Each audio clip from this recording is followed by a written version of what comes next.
Listen to the brand new season of the Voice of Survival podcast every other Friday right here on the Journey into Comics Network at journeyintocomics.com.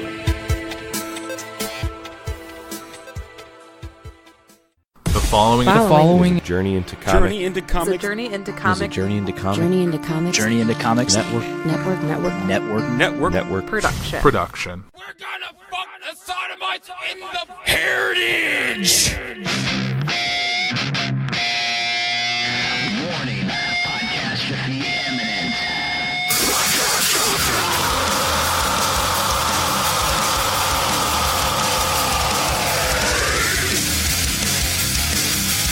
This is Podcastrophe with Dick and Tyler. And Matt coming at you with a fistful of heritage on a podcast where anything goes and there are no safe spaces.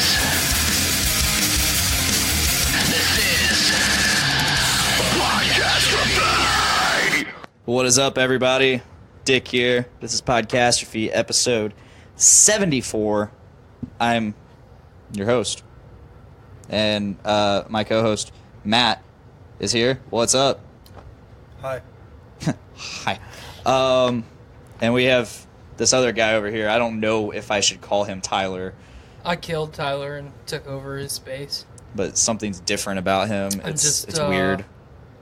Taking over his life. I'm uncomfortable. I'm like the anti-Tyler, You are. except the body type is identical. Like, you would think that I would be, like, super fit, maybe a little bit taller. I would be uncomfortable. Yeah, I'd still be uncomfortable I because have that's not the blonde Tyler hair- I know. Blonde hair instead. It's like Fred from Scooby-Doo. My hair just always looks fantastic. I'm wearing an ascot. God damn it, Freddie Prinze Jr.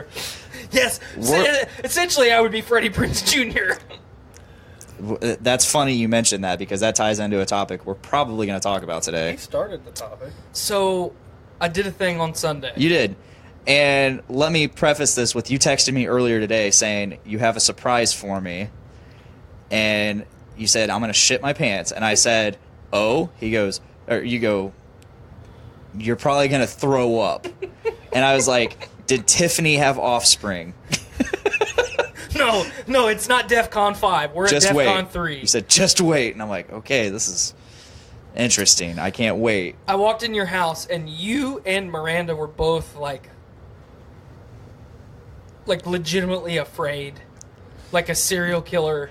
Like, you had just invited a vampire into your home. I wouldn't... And then you realized the mistake that you'd made. I wouldn't say afraid. You looked afraid. I was offended.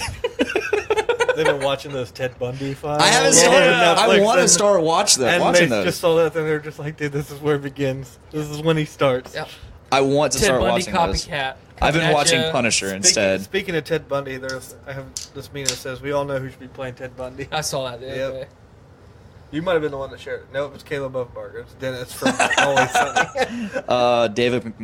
Is it David? David McElhenney? I can't ever remember that guy's name. McElhenney. I always just say the Always Sunny guy. Yeah, it's Dennis, who is a fucking sociopath. Yeah.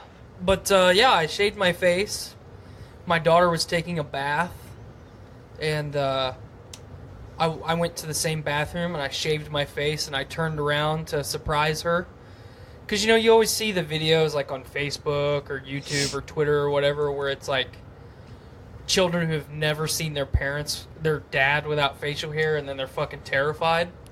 Want the rest of this? Sure. Conga line Get over here. some juicy nuggets. But I turned around and I called her name and she looked at me and just said, "Oh, hi, Daddy." Like, just wasn't fazed by it at all. That's disappointing. Well, I mean, a little bit. It's kind of like my sister's cat. We tried to scare it with a cucumber. Didn't fucking care at all. Yeah, well, I tried that with my in-law's cat, and it didn't do shit. Just didn't give a just shit. looked at this thing like, what the fuck are you doing? Why do you have this in my presence? Why'd you put this big-ass pickle on the floor? That's what the cat looked like. What's this large pickle doing here? Oh, man. But we started the kind of Matt's couch time today by me asking him if he felt. How did I phrase it? if you are more handsome. Am I more handsome now than I was before? And I replied with, I think it depends on what your definition of handsome. For me personally, I like the beard, but I feel like that's just more you. Because you give off more of the rugged kind of vibe. You were kind of an outdoorsman. Yep. Whereas me, if I had a chin, I would be much better off to not have a beard. I'm like a... Because I give that pretty boy vibe. Yes. I mean, you are Dapper Dan himself. I am Dapper Dan, damn it. I'm kind of like a... You're Dapper Dan because you're a dapper man. Thanks, man. Just picture this. The wilderness of Sweden. Go on. I just picture mountain goats. Just a fucking mountain goat Okay. with someone yodeling and you got that big ass horn. Up in the mountain ranges, the Swiss Alps. Yes. There's a nice log cabin. Yes. The camera pans in on this log cabin. It's just a picturesque view. Fucking mountain range in the background. Perfectly done cabin. I really hate that I have to keep staring at your face right now while you talk to me. Looks but like I'm putting looks up like with a it. cabin about the size for a family of 3, where it's all just one room. Kitchen, bedroom, living room, dining room. It's all just one space.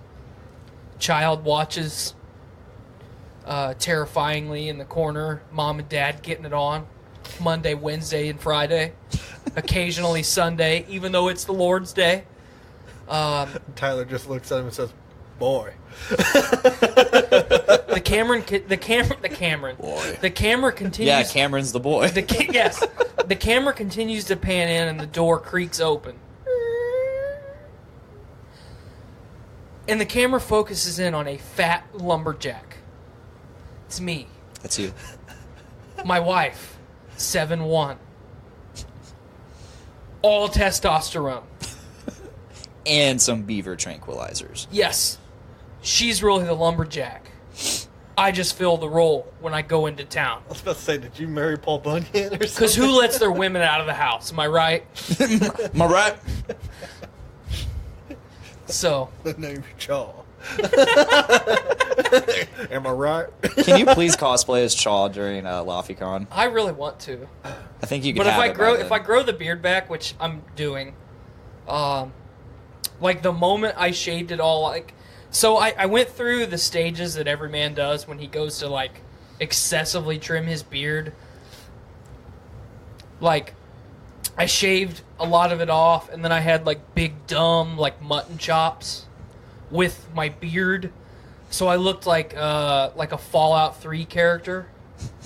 And then I started like tackling the goatee, and I made myself look like a French revolutionary.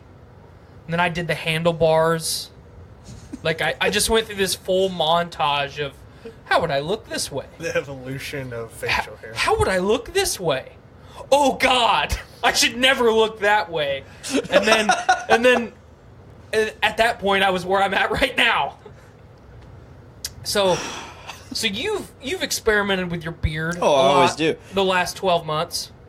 And I'm sure you got to this stage also where, like, because of your job, you have to look down excessively. And, like, when you get home, like, your stubble has, like, fucking eviscerated your neck.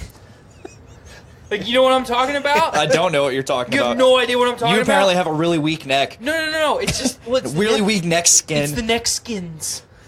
The skins. He needs lotions. I need lotions.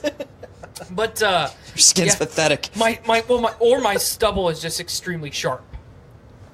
I mean, I have razor blades on my neck. There's one of two things. Either he's a bitch or a man. Yes. Well, there's no in between. My facial hair is made from adamantium and shark skin.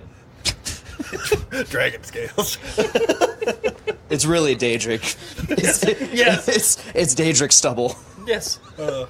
So yeah, I'm quickly awaiting the time where my You chose. Sorry to interrupt, but you chose the fucking worst time to I was shave your gonna say face. that, man. Like as the polar vortex descends upon the so Midwest. I did this purposely because I'm a bigger fella. As long as you've known me, I've complained about being cold all the time. Your head looks tremendously smaller. What? Your head looks tremendously smaller. So it puts it in perspective now how small my head is. My head is not proportionate to the rest of my body at all.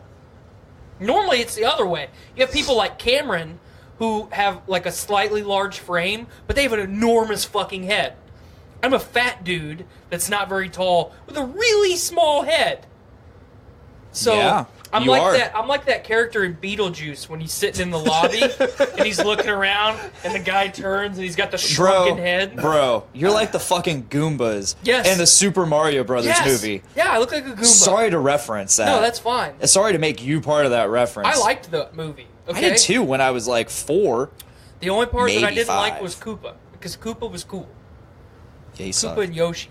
Yoshi was weird in that movie. He was a fucking velociraptor. He was a straight up dinosaur. Yes. Which was pretty cool. Which was like, I think when they did the 97 or 98 Godzilla, like that's where they got their inspiration. Their inspiration from Yoshi. Dude, I dig that Godzilla. I do too. Dude, it's a sweet design. We all like it.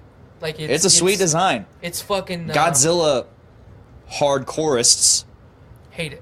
Hate that movie at See, least. I'm They a hate big the Godzilla hardcoreist. The one that's coming out in May, I actually think looks pretty dumb. Just because I think he looks like an overweight T-Rex, man.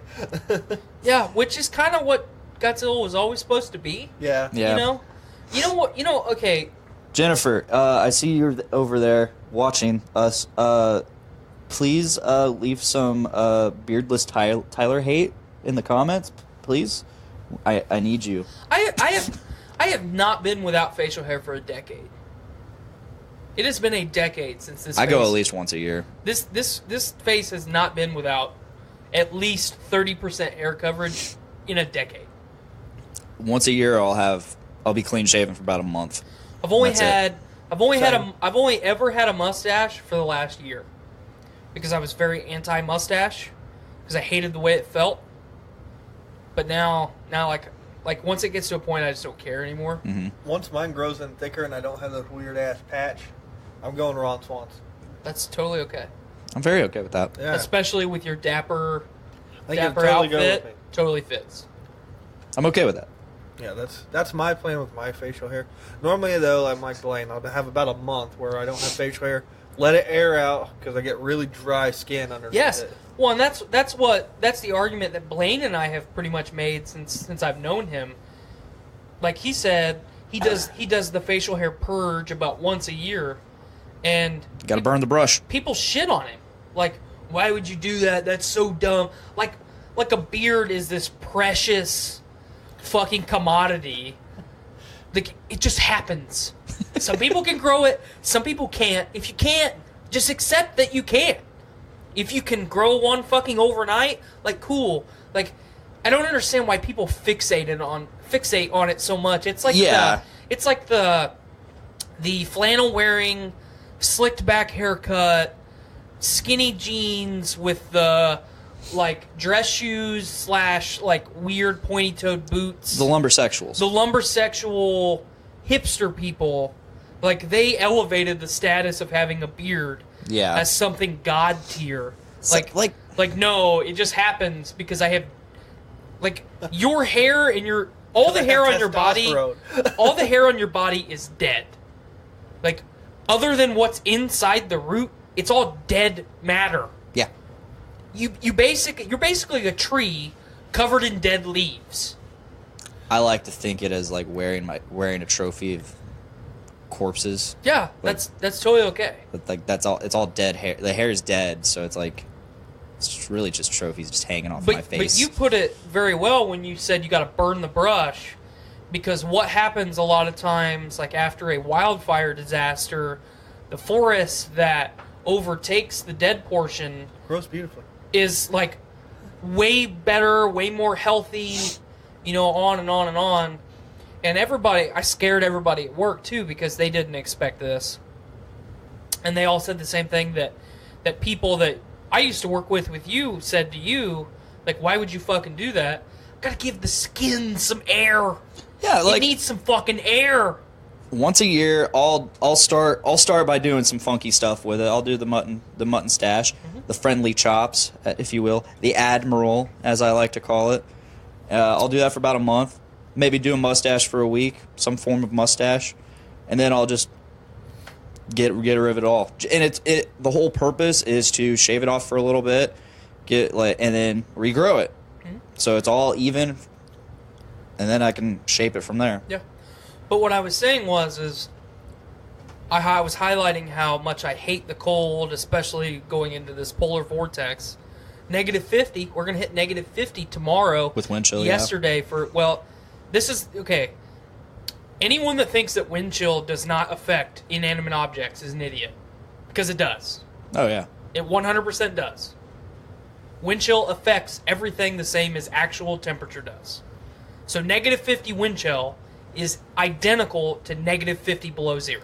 I told that to my wife. I was like, when they say -50, like -40, -50 wind chill, to me that just says it's -50. It is -50. Not this whole, oh well, the real feel. No, it's -50 degrees. Yes. The air that is contacting your skin is -50.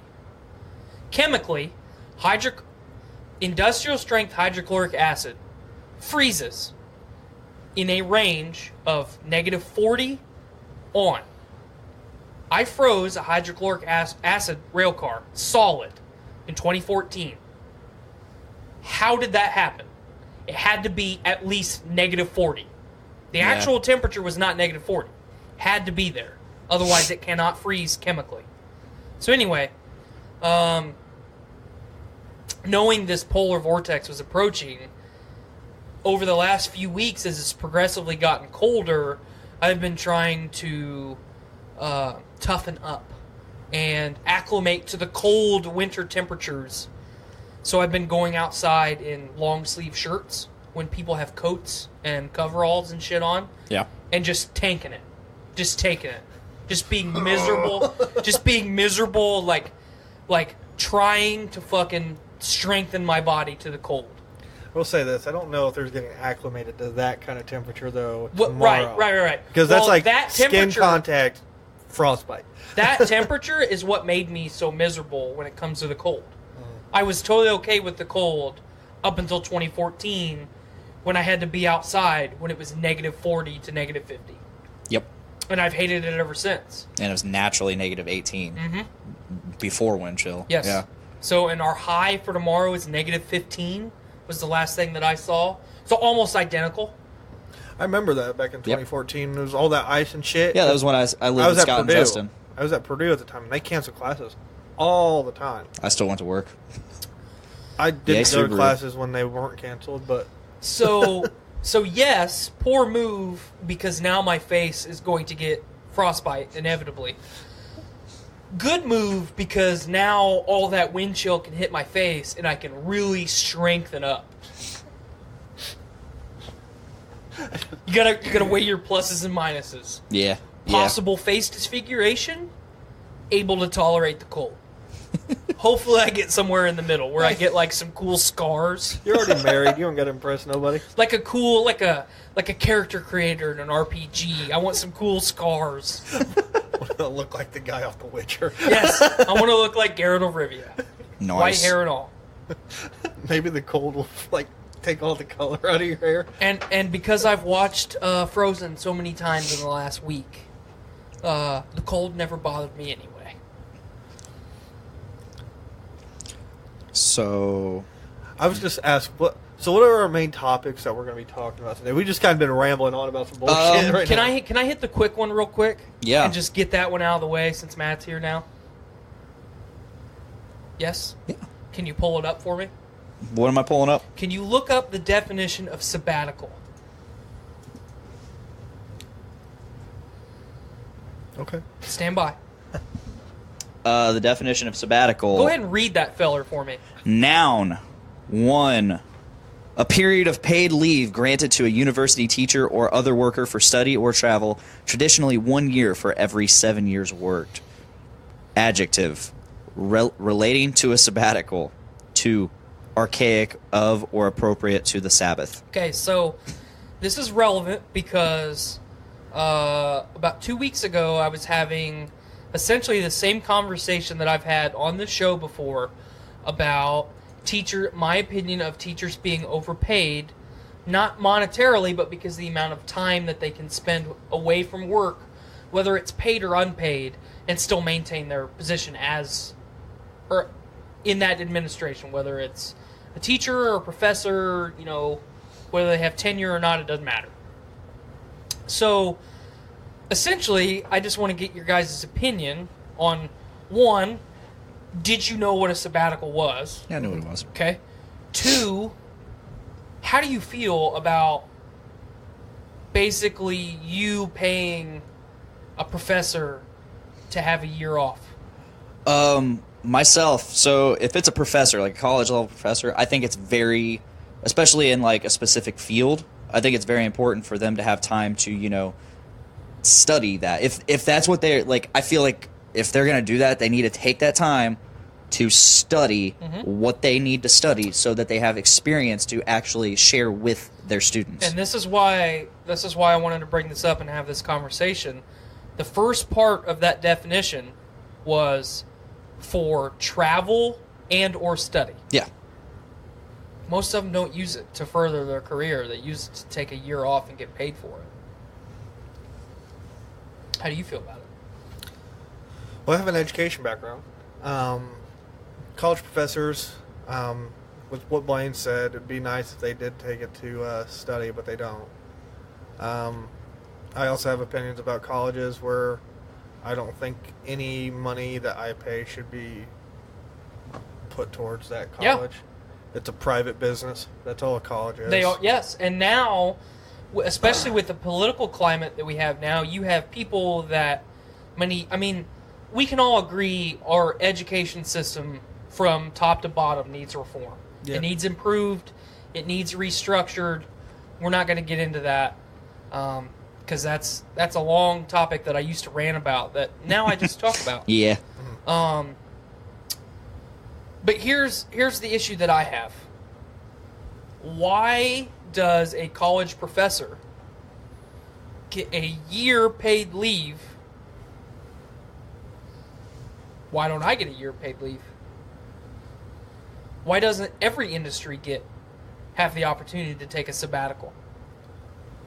Why don't you? You work in the manufacturing industry, one of the most important industries in the history of America. And this February I will have worked at Subaru for 7 years. Okay.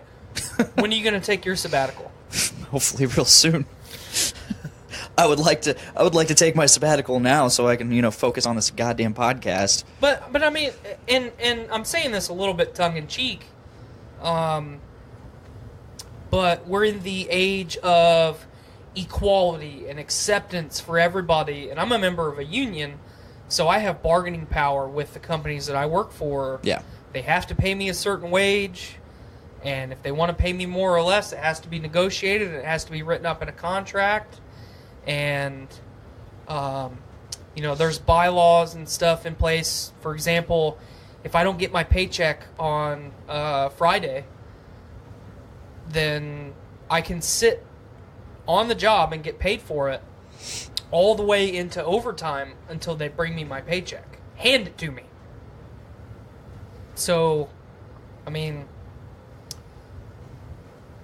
a lot of uneducated people have a lot of anti-union opinions, which I think if people were a little bit more educated on the history of organized labor in America and just the world, they would actually change their opinion. So union membership across the United States is at an all-time low. It hasn't been this low since like the late 20s or early 30s. So post-depression. Mm-hmm. But people are so uneducated, they just have the conservative anti-union propaganda thrown at them all the time. But the reason I brought the unions into it is because we have bargaining power with the corporations that we work for. They don't control us. We mutually work for each other. You give us a place to work, We give you very skilled, very qualified, very, I didn't mean to say qualified, very high quality product, and we get paid well for it. I think college professors should get paid more than, a early education teacher at an elementary school, because they've earned that. They've went to school. They've done everything that they need to do. But the professor of gender studies and how it affects basket weaving, why do they get to take a year off paid? Yeah. And I'm actually building something concrete and not abstract. For sure. And I didn't mean to use concrete as a pun.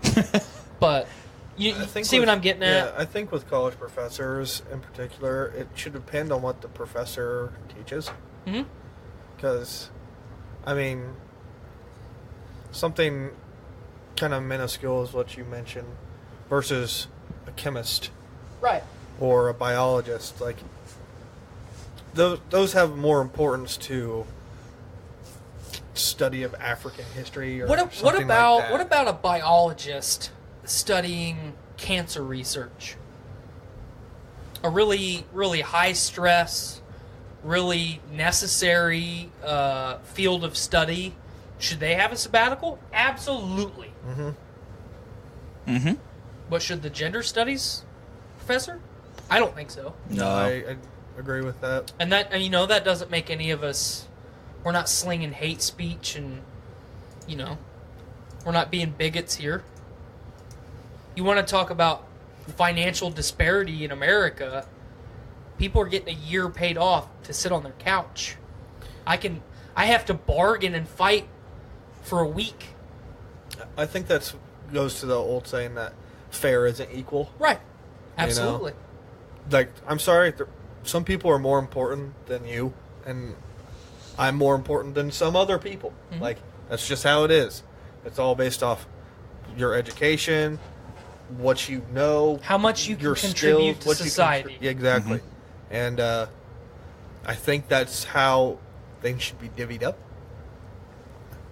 Granted, if you look at it like that, there is this, it limits who can kind of rise up, if you want to say it that way. I think there is a very fine line, and I think with the political climate that we have now, I think within the next decade, when we start to approach our 40s, I think really is when we're going to finally get to the point where we are in this neutral line of there's enough totalitarianism and there's enough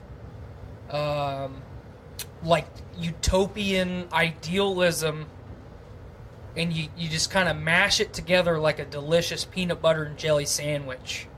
Yeah. And we're right there in the middle. And we're not utopia. We're not,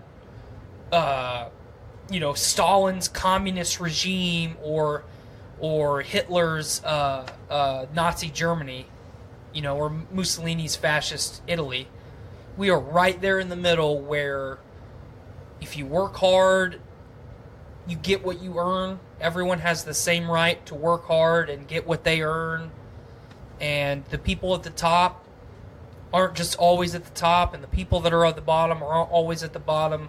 I think that sound with the way that our climate is changing, and I didn't mean to pun that with the polar vortex either. But I'm all these unintentional puns today. Pun master. I feel like we are gonna get there. We might not get to fucking space colonization where I think we should get, but I think we are either approaching complete and total collapse or a little bit happier world for everybody. Yeah. It's completely off topic, and it's kind of like a random news story I heard today. I do want to say, opinion on it. I do want to say we have somebody waiting to be Skyped in. I don't mean to rush you or anything, but I was just so United Healthcare, Mm-hmm. big insurance company, recently had to pay out $91 million in lawsuits for lapsed coverages of life insurance. I wanted to get your guys' opinion on that because I thought it was actually pretty interesting.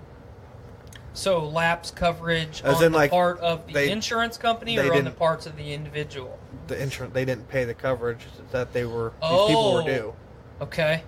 So these people had purchased life insurance, been paying for it, didn't get any of the money based off of whatever reasons United Healthcare said they weren't able to get this money. And the government's fucking stuck it to them. Well, somebody did. I know it was a lawsuit of some sort, and it said they were forced to pay $91 million in Good. coverages. Fuck yeah, good. Yeah, good. Absolutely. I think that's pretty. That's a win Yeah, for us. I think that's pretty wild because, like I said, I just heard it today. I know it's completely random and off topic. I just wanted to talk about it real quick because Good. that is Fuck my them. business. I deal with anyway. No, yeah, that anytime something like that happens, like it needs to hit every mainstream media outlet because that is a win for the regular girl and fucking guy. For the regular person, that is a win. Yeah. The insurance companies, which are like this overlord, holding, whether it's life insurance or health insurance, I'm going to keep bumping that if I put my arm up there. But whether it's life insurance or health insurance, any type of big financial overlord like that, any time that we can win against them, everyone should know about it. Mm-hmm. So, yeah, fucking thumbs up to whoever sued the fuck out of yeah. All right, are we ready for our guest? I'm ready. Yeah, Sweet. let's get into it. Let's give him a call on the good old Skype. Please stop. It's a catchy little jingle. That's Hey, what Branden. I call Blaine, a catchy little jingle. You there, pal? Oh, there's a poor connection. What is going on? Oh, hey there. Hi. What's up, guys? Hey, I hey. accidentally took a snapshot. Took a snapshot. I don't know what's going on. Okay. Stop clicking buttons, Blaine. There we go. We got you full screen Oh my now. God, Tyler! I'm not Tyler. I'm anti-Tyler. I killed him. I'm taking over his life. Damn it! You finally went and did it. I did it. You blew it up. Gosh. Damn you all to hell. Damn you, dirty apes! Yeah. Wow. Is this what was gonna make Blaine vomit? Yes. Oh, Yes. okay. Good. He cried. Glad we're on the He glad cried. we're on the level. How do my levels sound, Blaine? Do they sound okay? Sounds good, dude. Okay. We, I had some issues. I had some issues with the microphone levels not sounding consistent between Skype and like Audacity. So Okay. I haven't really used this microphone Is that my on old this one? computer. And that is because last time I tried calling in here for a fun, hey, surprise, I sounded like Optimus Prime. Yeah, you did. Which That'd is be- pretty cool. yeah, that'd be Which pretty is pretty cool. cool. I mean, it was cool, but it was unintended because apparently Skype does not like my Zoom anymore. And now that I use it as a multi-track recorder, it's like, can't do it. So I want you to know how we're recording you right now. So the way we're recording you is we put an SM58 up against my speaker. And it actually sounds pretty good. So That's the only way we could get it to work. yeah, we tried with the headphone jack in my speaker and my computer speaker to the interface. Didn't really want to do anything, so we're doing this. I'm sure there's a much easier way to do your entire setup. Absolutely. Are we gonna find it? Probably not. You need Are we to- gonna try to find it? Probably. not. Probably not. I need to try to talk to Felipe's brother. Yeah, Alex. Yeah, he'd probably help out a lot. Yep. So the reason we brought you here today, Branden, is to talk about a movie, and you're holding it up right now. Dragonball Super Brawly. In this room, we have myself and you. You're in this room right now. We love this movie. Yeah. And we have somebody who did not like this movie. We got Matt over here, did not like this movie. And we have someone who's very neutral on the movie, Tyler. I'm the neutral guy. I would say I'm not like I said it was trash, but I'm kind of more towards the middle, but leaning more towards the yeah. Would you say it was better than Bio Broly? Well, that's a given. No, it's not a given. To me, it's a given, so I'm going to say yes. Is it better than Lord Slug? No. Okay. What about it's BoJack Unbound? No, BoJack's a cool movie. Okay. Is it the best? No. It's better than Broly the Second Coming is better than this one, in my opinion. Okay. Would you say it's better than The World's Strongest? The Tree of Might with Turles? No. Tree of Might was cool. Okay.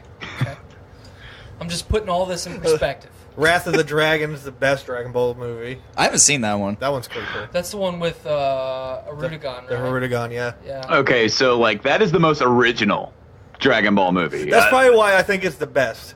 It's so cool. It stands out. It stands out as being completely different from all the other ones. I will say that this new movie is the best movie they've ever produced, and I'll explain why. This movie had something that the other movies didn't have, and it's subtext. This movie had actual plot. It actually felt like when you watched it that it flowed as a movie. The only thing, and I have gripes about it, I mean, this movie isn't without cons, of course, but you're looking at it, I'm looking at it through the eyes of, a Dragon Ball movie, not necessarily through the eyes of a regular movie you would go to the theater and see that has a condensed plot, characters, story, everything. There's a point in this movie where you have to really be a Dragon Ball fan to understand what happened in the middle, because it just goes, all that stuff assumed that you know everything that happened in Dragon Ball Z with these characters, because we're going to transport you way past that and put you here.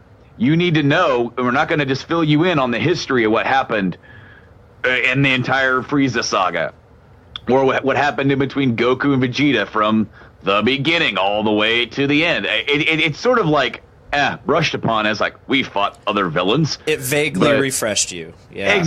In a way, yes. But like, as far as nuance and details of like who and what Frieza is at this point as to where he was, like, I really enjoyed seeing the first 20 minutes that was completely and utterly like world building, even though one of my cons is something that they changed. I think I am right there with you. And this is my gripe about the movie. Yeah, it had a plot, but when I look at it as being the best like plot-driven Dragon Ball movie, I think Battle of the Gods was better. Would you say Battle of the Gods was better or Resurrection F was better? See, I wasn't a huge fan of Resurrection of F. Well, plot-wise, I think Battle of the Gods was a better film. But overall, like Brandon kind of said with Broly, production, I think Resurrection F was a better film than Battle of the Gods. I agree with that. It was better animated and everything. So, I'm kind of the neutral party here. With every modern Dragon Ball film, I have loved it, but I've had my strong gripes about individual things.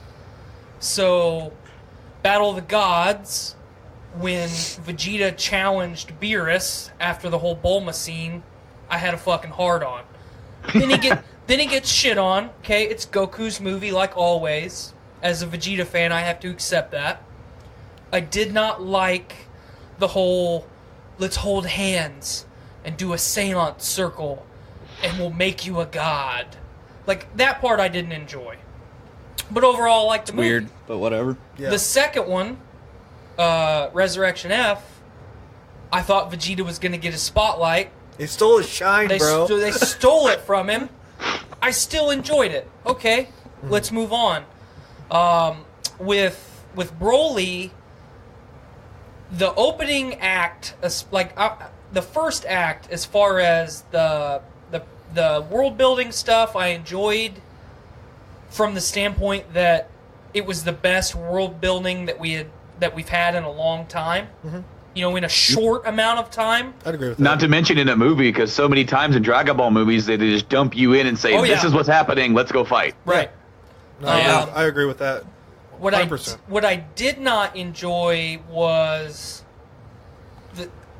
how they changed Bardock. Exactly. That's what bothered me, and I think Matt and I agreed. I'm sure you're along the same lines too, Branden. I don't mind how they changed Bardock because I want to see more of that. Right. I want to see where he gets to that point where he's like changing, because Bardock in the original special didn't give two craps about Goku until the very end. Correct. Until he realized his mistakes. Mm-hmm. So what we see instead in Broly is Bardock, who has already been thinking this stuff and is now like, all right, something's going on. Maybe I should start thinking more about my family. Maybe I should actually start thinking more about my kid, Mm-hmm. who is like, obviously going to be a low level. They're going to send him away anyway. In the original one, he's like, I don't care. And this one, he's like, maybe I should care. Well, the original one, Goku just got sent off. Yeah. It was merely coincidence.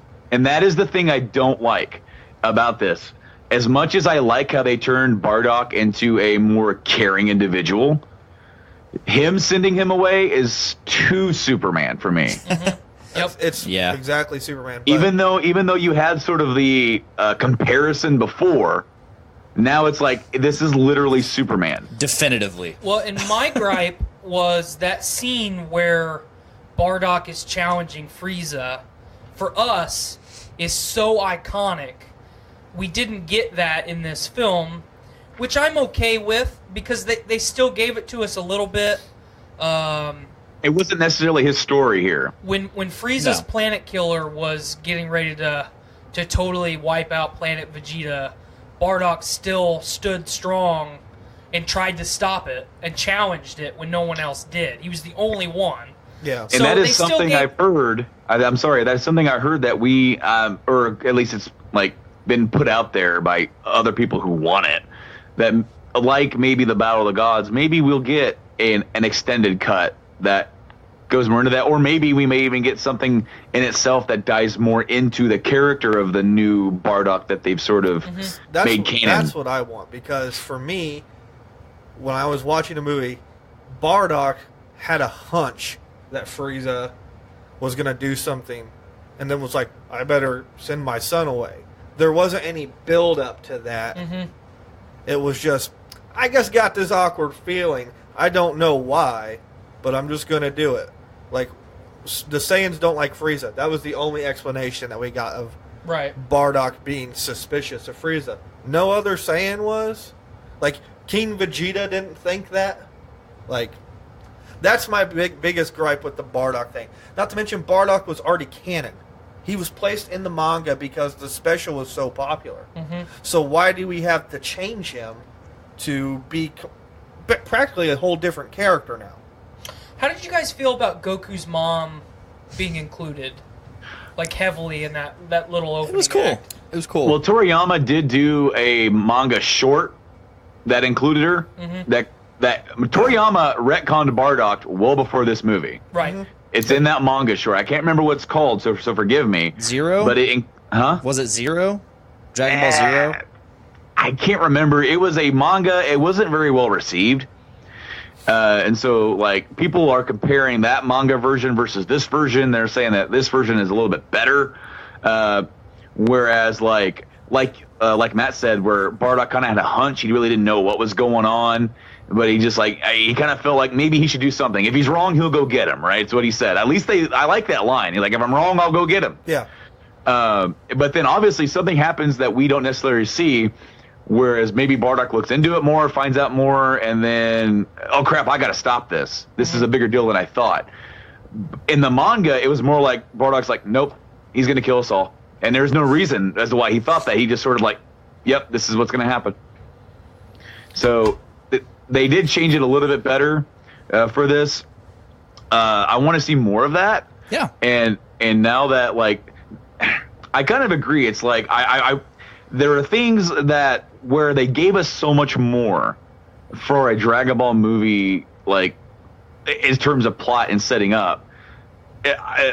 At some point during this point, they kind of hit the fast forward button with the whole Bardock thing, and then maybe with the King Vegeta thing. It's like, what was he thinking? What was he doing during this time? Is he just going to sit on his throne and be like, I guess I'll just die?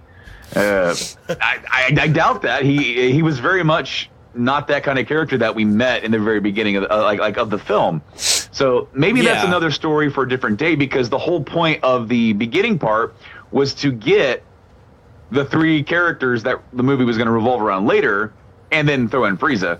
So I guess 4. And throw in Raditz too for that. Well, and I love that. I thought that was so cool to see little kid Raditz. The little Easter eggs they did. Also, I liked how Goku's mom and Raditz had a resemblance. Yep. And Bardock and Goku obviously had a resemblance. I like that touch.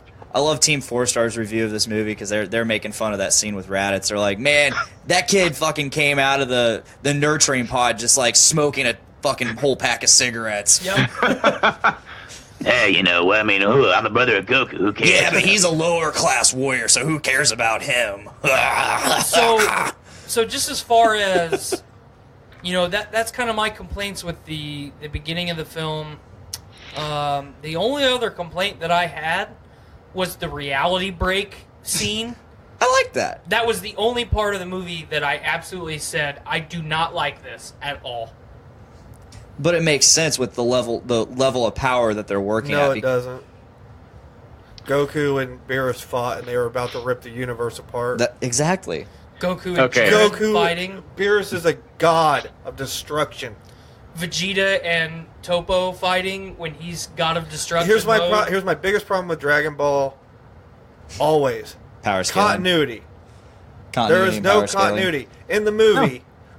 Broly starts to power up and start to go berserk Super Saiyan. That is what it's called. Yeah, in canon now it is Berserk Super Saiyan. It is Super Saiyan Berserk or Berserk Super Saiyan, whatever you want to call it. Goku literally says, "Have you ever seen anything like this?" And they're like, no, we haven't. You just mentioned the Tournament of Power. Yep. Yeah, where you saw 5 Kale. minutes before Kale that, and you Kefla, fought Kale. She was Berserk Super Saiyan. She beat the shit out of Goku, who was Super Saiyan Blue. Jiren is the one that had to stop her ass. Mm-hmm. So there's a break in continuity there. And then 2, this is one of the biggest things. I hate fusions. I've always hated fusions. Like both fusions? Yes, I can't stand them. I think they're dumb. Okay. Vegito in Super fights Merge Zamasu. Mm-hmm. He's got the Patora earrings. That is an hour-long fusion, so therefore, in my mind, holds a stronger bond because it's an hour instead of a half hour. Right. He goes Super Saiyan Blue. In 5 minutes, he's burned through it because the power's too high. But yet Gogeta, who is only a half-hour fusion, is fighting non-stop in Super Saiyan Blue, and even after the fight's over, still in Super Saiyan Blue, like, hey, Frieza, I'll fuck you up too. Why did he not burn through that power? Once again, continuity thing with me. Like, it's those little kind of things that Toriyama does in his stories that just eats me up. I hated Super. I've talked about this. I think Super is the dumbest fucking thing they ever did. Do you think it's all Toriyama, or do you think it's kind of Kojima-esque, where Toriyama's kind of doing his thing, and everyone else around him is like, you can't do that because of this, and he just goes, oops, do it anyway.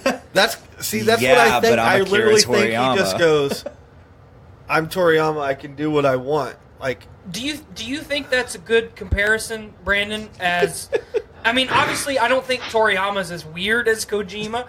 I was actually going to mention a comparison to Hideo Kojima, where he's just like they're like, hey, you know that you kind of did this in 2, so to do this in 4, it's kind of weird. And he's like, oh, I did.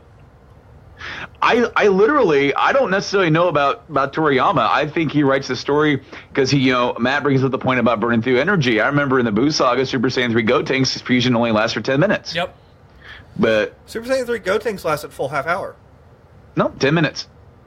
But that 10 minutes went for 7 episodes. Well, again, I mean that is that's the Frieza Saga who had 5 minutes and that was 12 episodes. Like, that's how it is. Yeah, I understand that.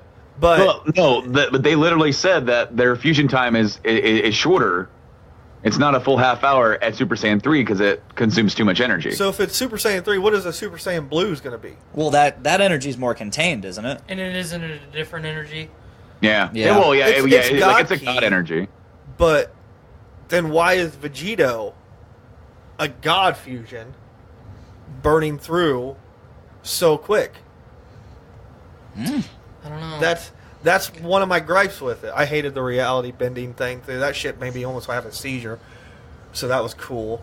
Matt is epileptic. Very susceptible. Epileptic. That will Very susceptible. That'll do it for you. Remember when we took you to a concert to see if you'd have a seizure? You tried, yeah.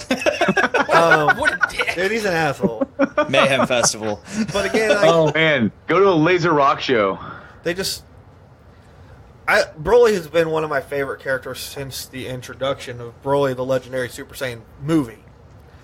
Broly's story overall was better. But then at the very end, they're going to turn him into like this anti-hero kind of thing. I don't like that. So I just want him to be evil. So let's rewind this a little bit. How do you feel overall about this iteration of Broly? Just overall, start to finish. I received it very well. Yeah, I like it. Even though I agree with you a little bit, that ending sequence I didn't care for 100%. But if you look at it from not just Broly as a character, if you bring Goku into the mix, it totally fits with his character. Yeah, no, I agree. So- Everything made sense with that. So I appreciated that. What I did not like was now we've got like a pseudo love story brewing between small alien eye candy G-Lai. and G-Lai, thank you, hot piece of alien ass and giant Broly. Fucking man meat there. Just man meat. Nothing See, but that doesn't hair. bother me, man. Like, that whole thing doesn't bother me. Like, he's been alone on a planet for this entire time and got nothing.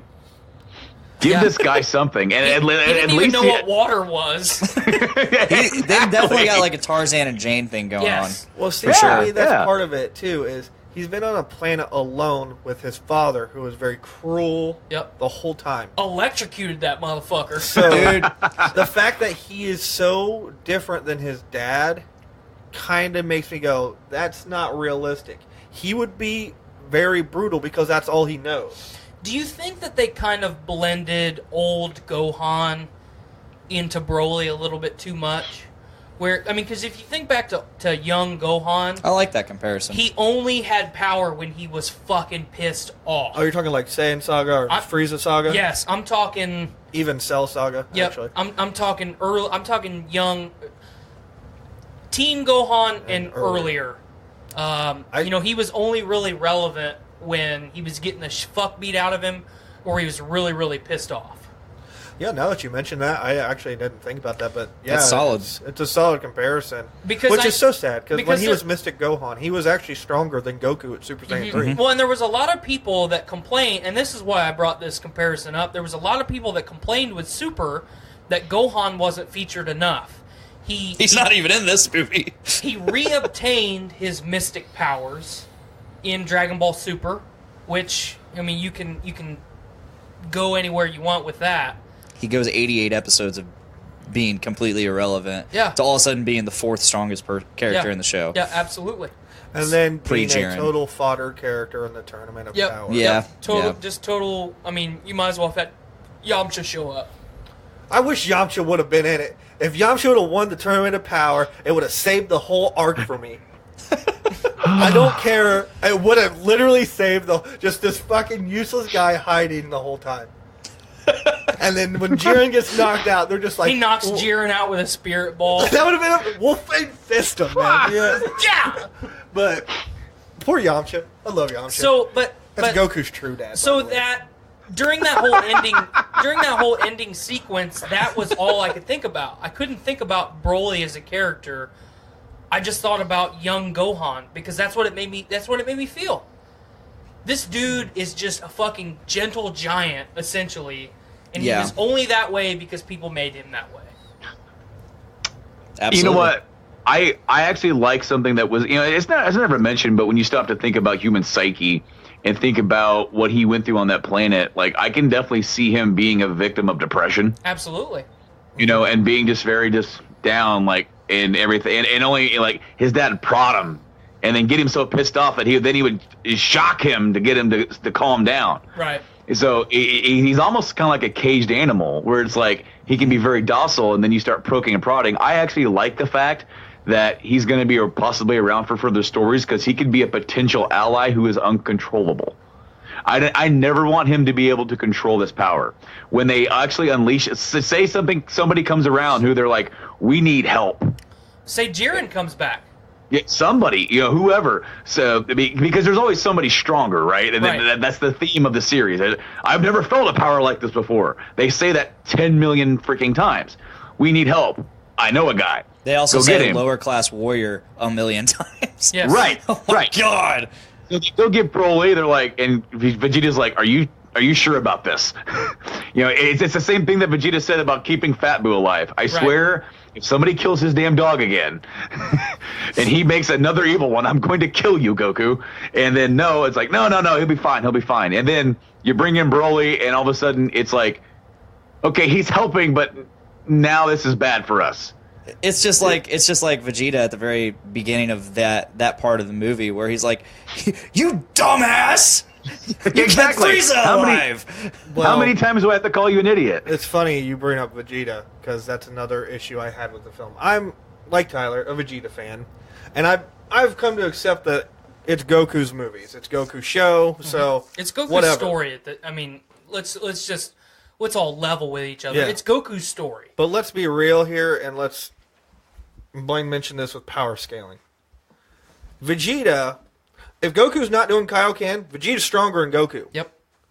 Because he ascended past Blue. He is stronger than Goku without Kaioken or UI. And I will argue to the day I die that UI is not a transformation, it's a technique. It's a technique, absolutely. But when Vegeta's fighting Broly, he goes Super Saiyan at first, which I'm assuming was more Super Saiyan 2 or something. Yeah. Either way, it doesn't Because matter. now in the canon, they've essentially perfected Super Saiyan 2. Like, Super Saiyan is basically stronger than Super Saiyan 3 now for these people, so it doesn't Yes. matter anyway. But Vegeta's fighting Broly, and he's struggling. So what's he do? He goes God, and it's the first time we've seen it in anime. How did you guys feel about Vegeta as the regular God form in this film? I thought it was amazing. I loved it. Yeah, that was awesome. Yeah, I dug it too. But, like, when he goes God form, he's still struggling with Broly. So what's Goku do? Well, I'm going to jump in now. Base form. And then he's like, I'm in my Super Saiyan form, and I'm able to fight this guy, and I'm better than Vegeta. Well, he was going toe to toe with him in his base form. Yeah, and then he's like, oh, I'm going to go God form now, and now I'm going to do this technique where you can't even move. That is in the manga. What the fuck is with this plot armor that Goku gets nonstop? Yeah. Like, I think all of us in the room here are Vegeta fans, so I think Absolutely. we can all agree that it's getting to the point where it's a little bit, the plot armor is getting overly excessive. they gave him a technique that literally makes him unhittable. There's one person who is not a Vegeta fan, and he's the most important. Toriyama. Yep. He's not a Vegeta fan. He's his least favorite character. God damn it. But It shows. He keeps him around and keeps him relevant because he realizes how popular of a character he is. For real. Now, I don't really have a problem with how it's laid out because I already know how it's already kind of going to go. If Vegeta fights first, he's going to expend more, and then Goku's going to come in and not go balls to the wall because Goku doesn't like to do that. Ever. He likes to be challenged. And then to be fair, they all do. That's why Vegeta went God mode before he went blue. Even though that doesn't make any sense because we never saw regular God mode because by that time we had seen him go blue. Like to them, that's like, let's just go straight there because there's no need to even go to that level. But it was nice to see it, right? It was nice to actually physically see the form. And because I'm guessing in the anime they decided to just like put those two on an equal playing field from the get-go instead of just like, well, Goku's gone blue, but now Vegeta's still only on the red version. No. Instead, we get them both sort of on the even playing field. And then, of course, for the Frieza arc, you can, is Vegeta a little bit stronger? Probably. And the end, of course, when he kind of goes blue 2 or ascended blue, whatever you want to call that form, it hasn't even gotten received a form. Yeah, it's blue evolution. Yeah, blue evolution. Blue evolution. Yeah. Yeah, he's ascended past it. Yep.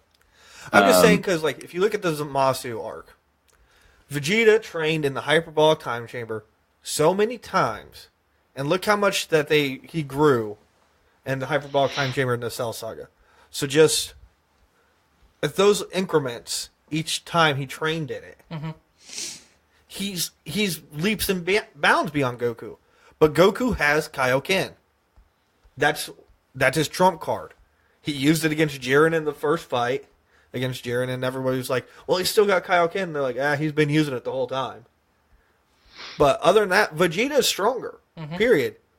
That's just it. Goku just has the techniques that give him the higher power for those short times. But overall, Vegeta's stronger. And I just want him to get some shine one time. They couldn't let him kill Frieza. Yeah. But... I'll bitch about that till the day I die. And don't get me wrong, I'm right there with you too.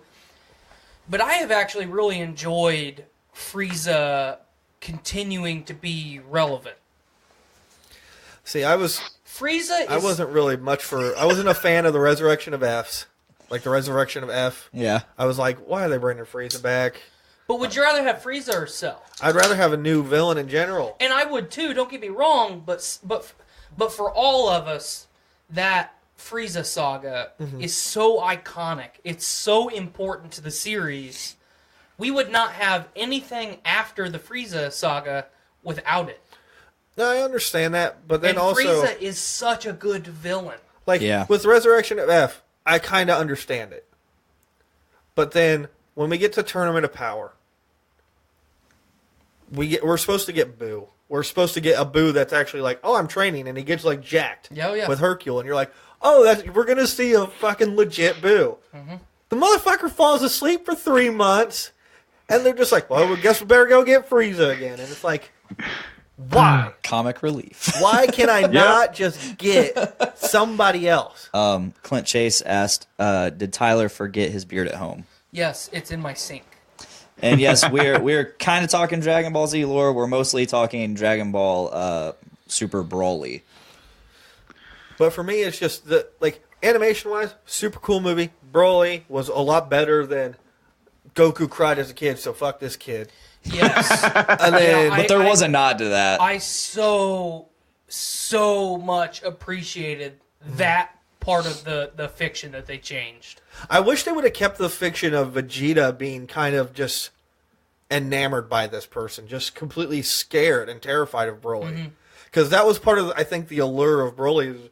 This, Vegeta, who was the second strongest character in the first Broly movie, was so scared and petrified of this guy that he couldn't do anything for the longest time. And he's just watching his friends and family just get ripped apart. So I wish that's something they would have kept in the movie. He's so cool. Basically. I wish that's something they would have kept. Once Vegeta realized what this guy was, I wish Vegeta would have been like, we're not going to win this, Goku. And been terrified. But instead, we didn't get that. But on the other side of the coin, you get Vegeta challenging, outright, rage challenging someone. But he is looking at it from a strategic point. He's looking at it. He mentions he's learning as he goes. Well, that's what I mean. At the beginning of the fight, have Vegeta fight him still at the beginning. And then as they're progressing through it, he's starting to slowly realize what this character is. And he's like, oh, no, we're not going to win this. Yeah. Because, A, they've seen it before with Kale. And then, 2, Vegeta knows the legends of Planet Vegeta. He knows everything about it. He knows all about their culture. And if he hears that, he's thinking, well, this is a power beyond my level of Super Saiyan that I have. I can't do anything with this. And I think that would have been a cool feature if they had kept. Like I said, I'm not a big fan of Super as a series. And then that the movie just had a bunch of little things in it that egged at me. So let me ask you this: with Super Broly basically setting up the next arc for Dragon Ball Super, whatever they're going to call it, the way that Resurrection F set up for Dragon Ball Super, are you going to give the next iteration of what we get week to week a chance? Of course I am, because I'm a stupid. And You're a stupid with 2 O's. I watched all of, even as I said I hated Dragon Ball Super, I watched it every week on YouTube in Japanese. I did too. When it came out. I didn't wait for it to come out in English. I'll just watch it in Japanese. I watched it on Sunday mornings. I'd watch it basically Sunday mornings. It was Saturday night at fucking 3 in the morning. Yep. So I'd get up early and watch it. Like I'd watch it in Japanese, and while I'm watching, I'm like, this is so fucking stupid. But I watched it. There were parts of Super that you had to have liked. Like there's parts. Again, there's really cool fights. My favorite fight is Mystic Gohan versus Goku.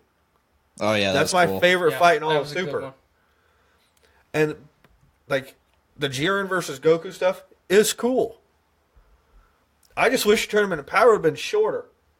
Instead of 10 people in a tournament, make that 5.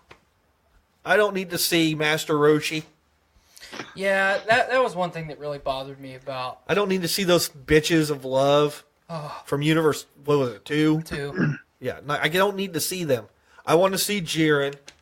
Topo for sure. I want to see Topo. I want to see Jiren. I want to see basically any of those. All guys. the major players. That's all I wanted to see. I wanted to see Gohan, be relevant. He just had this dope ass fight with Goku, and then all of a sudden he's just like, I'm useless again. Sorry, fellas. I'm gonna sidekick Piccolo for a little bit. Yeah, we're struggling against these 2 Namekians from Universe 6, who Piccolo would be able to handle these guys easy. Mm-hmm. He's got fucking Kami in his and Nail. Yep. Come on, Nail. But like there's parts of Super that's cool. The whole Merge Zamasu arc was pretty cool. It got convoluted towards the end. Trunks made that arc. Yeah. But the Merge Zamasu arc is a pretty cool arc. The whole Universal Tournament between Universe 6 and 7. Yep. It's pretty cool. But it gave you Hit. Hit is one of my favorite characters in Dragon Ball, period. He's so cool. Mm-hmm. But when I look at Dragon Ball Super as a whole, the Battle of the Gods arc, the movie was better. Yep. The Resurrection of F arc. The movie was better. And then I got the Universal Tournament. There's cool characters. Then we get Merge Zamasu. It's cool. And then we get Tournament of Power. And the Tournament of Power was, to me, so bad that it just... And it was half of all of Super. Right. That it just ruined the fucking show for me. It was still better than GT. I don't even consider GT a thing because it's not canon anymore. It never was canon. It's funny because we had a guy that Brandon and I know, Chris Kozad. Mm-hmm. He was sitting next to me, and anytime something would happen in the movie, he's like, "Ha! That's canon now." Rumor has it Super Saiyan 4 is going to become canon, though. And that's what I was about to bring up because you brought up GT. Well, he did. He brought up GT. I want to go on record. There was a lot of GT that I really, really liked. The Omega Shenron thing I thought was neat. I really liked the baby stuff. Baby's a cool one, too. Super 17, not so much. No, but apparently he's Super 17 in this one. I can fight fucking Super Saiyan Blue Goku. I'm going to go catch a deer. That's fucking 17 now. No, it's really cool that Super Broly, it lays the groundwork for Super Saiyan 4 being canon, and I thought that was really cool. And without even straight up mentioning it, I want a full Super Saiyan 4 design change. Yes and no. Here's the thing. Do we want it to be called Super Saiyan 4, or do we want it to be called another extension of God form? I don't care what they call it. I honestly don't care what they call it. I want the tail. Give me the tail. Yep. I need some tail. looking at everybody. I need some tail. What I don't need is the red body fur. That always kind of bothered me. And then Vegeta being my favorite character, badass transformation. His little hair locks that went like down to his nipples. Let's get rid of that. We don't need that. It's dumb. But I am really hopeful for the transformation because we've seen what Goku and Vegeta can do with God Ki. Let's see what they can do with their own ability. Something that wasn't taught to them. This is just primal instinct, fury, and rage, and that's what I want out of a Saiyan. See, I would like that, but then I think that's where it struggles of what is going to be more powerful then. Mm-hmm. Do you have the God? Like, do you have Super Saiyan Blue be more powerful than Super Saiyan 4? You can't really do that now. You'd have to have Super Saiyan 4 be more powerful than Blue, because otherwise, what would be the point of Super Saiyan 4? So I feel like it'd have to be the next evolution of what the God is. What I imagine they're going to end up doing is it's just going to be a merger of the two. It's just going to be basically them doing a fusion of the God Ki and their own Ki. What I think would be pretty cool is what if it, kind of like going off the fusion, sorry to interrupt you, Brandon, is if it was this, what if it was like the true God form? Mm-hmm. What if you found out that what they were doing was just, it's God Ki, but it's not a God form? And what if Super Saiyan 4 was, hey, this is actually what a Super Saiyan God is. This primal being. Mm-hmm. Or what if that is Legendary Super Saiyan? Legendary Super Saiyan is Broly and Kale. Okay, so the way that they explained the Berserk form, right? Yeah, that's true. The way that they explained it was that Broly was able to master the power of Uzaru without transforming into Uzaru, and that's why he went insane, because he couldn't. Because it's just like when he's transformed into Great Ape Uzaru, he can't control it, right? Mm-hmm. Yeah. And then we get the great scene of Frieza killing Paragus. I remember this. I love that scene. Oh yeah, that was a good scene. It was a nice callback for actual fans. But I also, so I love how Frieza's kind of becoming comedic relief. Yeah, because it changes his character, because he can't recapture. Really, I need the Dragon Ball so I can get slightly taller. But I loved how it meshed with Bulma's like wanting to be young. I love that. Right. And then him killing Paris and going, oh my gosh, look what happened. Oh dear. And then it triggered Broly turning Super Saiyan while he's in Berserk, right? Yep. So if you turn Super Saiyan while you have your Uzaru power, which Super Saiyan 4 was Golden Uzaru, Super Saiyan shrunk down via the Brute Waves. Right. Okay, so say Goku and Vegeta are like, we need to learn how to be monkeys again. It's such an old, outdated power, Kakarot. Yeah, but it helped him so much. Maybe we should regrow our tails. That's a solid Vegeta. It's not bad. It's like, do you have any idea how hard that is on the body and the back? I'm too old to do that anymore. My back. My sciatic. It's really starting to wear on my body, Kakarot. It's like, gee, come on, Vegeta. You know what we should really do? We should really try to do what he did, but then control it. Like, maybe we could be Super Saiyan Blue with the Berserk form. Super Saiyan Berserk! That's it! So maybe a form of Super Saiyan 4 is using the Berserk form while utilizing the God Ki like within itself. Like where the legendary Super Saiyan is using, in this new version, he's using the regular Super Saiyan transformation with the Berserk energy. And I'm not sure if that's how it's like how they're doing it or what, but that's just kind of how I thought, is like instead of becoming an actual form of God, maybe utilize the Super Saiyan God Ki with the Berserk form, and it creates some sort of new transformation for them that is like what Blaine said, or like an amalgamation of the two forms.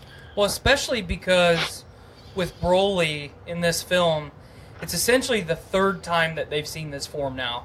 They saw it with Trunks. They saw it with Kale. Yeah, he does go. Yeah. Doesn't Goku at some point do it as well?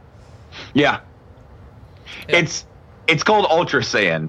It's never given a real form. The false Super Saiyan, it's where he goes false against Super Saiyan Lord 2. Slug. Well, no. In the hyperbolic time chamber, when Goku's trying to find a Super Saiyan 2, Ascended Saiyan, right at the same time as Trunks is like all rah and brolyed out and punked out, Goku does the same thing, but he's like, no, this is too bulky. I'm not going to have the speed. The Ultra Super Saiyan, then? Yeah.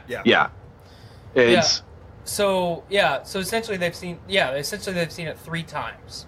So I like that it's essentially going to be a focus of the show, if that's the route that they go. And I didn't mean that to rhyme, for show. I look back at Branden. I killed him. He's like, I give up on this. I would like. My wife's trying to text me something, and my phone's wigging out on me, to the point where like I said yes, but when I hit enter, it must have hit something else, because then she's like RSVP, and I'm like, what are we RSVPing? They broke reality again. Yep. I think I would like the idea of like a kind of like a fusion or an amalgamation of like the two. Mm-hmm. But you hate fusions. It's not. It's a different thing. It's a different. Is it the dance? Is the dance what really hones it in for It's you? the attitude of the characters that are fused. Okay. Gotenks is so. I think it works Cocky. for Gotenks. Because they're kids. They're kids. Yeah. But then you have Goku and Vegeta. Oh, hey, Wyatt. Hey, so this is my kid Wyatt. He coming here to say goodnight. Come here, kid. But with Vegeta, Is he an old man too? Are you an old man? Mm-hmm. Who is that? That's Is that Tyler without a beard? no. No. What are you saying? I told you I'm anti-Tyler. He's anti-Tyler.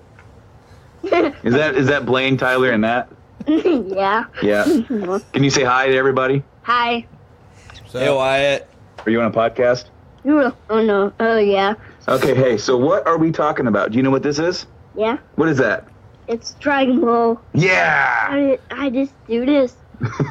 He's like, I'm not going to bed now. I'm doing a podcast. Oh, great. Anyway, hey, you got to go to bed, though, okay? Can you give me lovin'? I love you, bud. Mwah. You go and lay in your bed for a half hour to an hour and not go to sleep. Hey, I know how that goes. Me too. I don't. Is that cool? That's my green screen. Don't go back there, though. No. Get out of here, kid. Yeah, sorry about that, guys. He's going to bed. It's all good. But I would like the idea of like the kind of a few. But you asked me why I hate the fusions. And it's the attitude. I think it works for Gotenks, but then you get Vegito, and he's this cocky, arrogant douchebag. Why? Vegeto's not cocky or arrogant. I mean, he's arrogant. Yeah. And Goku's confident. But would they literally be shit talking the entire time while they're fighting? I don't think so. And Gogeta's the same way. I like the original Gogeta from Janemba because he didn't say shit. He whooped the shit out of you. God, I want Janemba back as a villain. He's amazing. He's so cool. But like, I just don't like the idea of fusions. I want them to get stronger on their own. Do you remember the GT Super Saiyan 4 Gogeta when he's gonna do like the Kamehameha and they're like and he just like streamers Yep. Like that's the kind of shit I'm talking about, man. Oh, that's Japanese humor. Yeah. But so is One Punch Man, and it's fantastic. But anyway, I would like the idea of like Super Saiyan 4 coming back. What color hair do you want for it? White. I want the black. I'm down for the black. I want white. Can they have white though? Because of UI. Yeah, but That's more silver. Yeah, that's grayish. his regular hair color with gray. I was honestly shocked we didn't get Ultra Instinct in this. Okay, They tease it. That's a good question though. Is Ultra Instinct going to be relevant from here on out? I don't think so. I hope it's not. I mean, what do you think, Branden? I could see them going back to it at some point because, they say that Goku was able to get there, but he hasn't mastered it. And I would like it to kind of remain that way. I would like it to remain something that he can only attain when he's pushed to a certain point. Mm-hmm. See, that's where I feel like it should stay. Because if he gets to a point where he's just like he can pop in and out of it like Kaioken, what's the point anymore? Yep. Exactly. Yeah. Like he beat Jiren, who's stronger than a god of destruction. And we know for a fact if he would have done it against Broly, he'd have whooped the shit out of Broly. Period. Yeah. I thought he had mastered it by the end of the Tournament of Power. No, he did, but he was literally at the end of Dragon Ball Super, him and Vegeta are like sparring, and Vegeta says, "Where's that Ultra Instinct, Kakarot?" And he says, "I don't know. I haven't been able to do it since the Tournament of Power." Yep. Maybe he's mastered it while he has it, but because he was able to do it offensively, right? Well, yeah. So he mastered using it, but he not did not triggering master, it. Yeah, he cannot just say, "Well, I'm going to do Ultra Instinct now." It's more of a state of mind than it is anything else. Right. Like So it's there when he really, really needs it. Well, it's there when his body is pushed it kicks to the in, point you know, where he like can't do like anything. it's like desperation. Yeah. You know. I get it. Yeah. Like there was no way he was beating Jiren. His body knew it. His mind knew it. His whole being knew that he wasn't beating Jiren. Well, they And so he focused entered that state. in so many episodes that if you're thinking about hitting someone in Ultra Instinct, you're never going to hit them with adequate force. If you're thinking about dodging someone, you're never going to be able to dodge them. Never fast enough. Dodge! So the way that it makes sense in my head that when Goku got pushed to that limit, his mind gave up. And when his mind gave up, his body did the rest. Well, for me, that's the only way it makes sense to me. For me, the I like first that time analogy, he used though. it Yeah. was the first time he used it, he got hit with his spirit With bomb, his own fucking spirit bomb. and his body was done. Yep. Dunzo. And it just, from there on, it was just, all right, well, we're going to take over. Like, because The midichlorians. as far as they haven't said it, but Goku is a prodigy. Yes. That's what he is. He's a fighting prodigy, and when his body just has nothing left, it just kicks in. I'm trying to go through it, man. I'm trying to get through the Use the power of the Force! God damn, I'm broken. But I would like it. I'd like if UI just stayed at a point where it's like he can't tap it. The only way that it ever gets tapped is in just pure desperate. If Jiren shows back up. Dude, Jiren's one of the coolest characters I've ever had. Jiren was Dragon cool. Ball. I don't like his design, His but design. I really dug the character. Yeah. I loved him. I would have really liked Topo, but I also don't like the design. I don't like I dug the fucking Ginyu Force, okay? You don't like their uniforms, do you? I don't like their uniforms. I don't like their character model. They're fucking... like, Jiren's whole squad is just fucking amped up Ginyu Force. Who did I say was like Raccoon? We were talking. It was I mentioned somebody reminded me of Raccoon. Cameron reminds you Oh of yeah, Raccoon. Cameron is Raccoon. Big dumb idiot. One thing I wish they would have done with Jiren, I thought was actually it was a cool fan theory I heard, and I think you and I have talked about this, Tyler, is you know how like in the Tournament of Power he just sat there and meditated for like the longest time, and there were so many theories on why he did that, and some people were actually theorizing that all he was actually just this empty vessel that the God of Destruction for Universe 11 like implemented his like spirit into He basically him. channeled power into Yeah, Jiren. and it was basically they were fighting the God of Destruction from Universe 11. That's why he was so strong.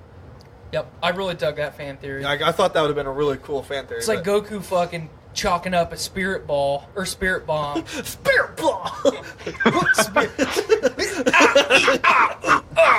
Spirit bomb, except with the body instead of a fucking energy ball.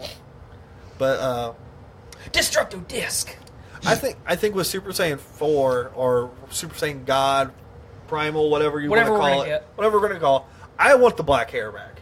I'm down for black hair. I'm cool with the new design. I'm cool with the, we can just keep going around the rainbow of the colors if we want to. I don't care. I mean, I thought Rosé was kind of funky, but cool. Let's I was roll going with to it. ask that. Is somebody else going to achieve Rosé other than Goku Black?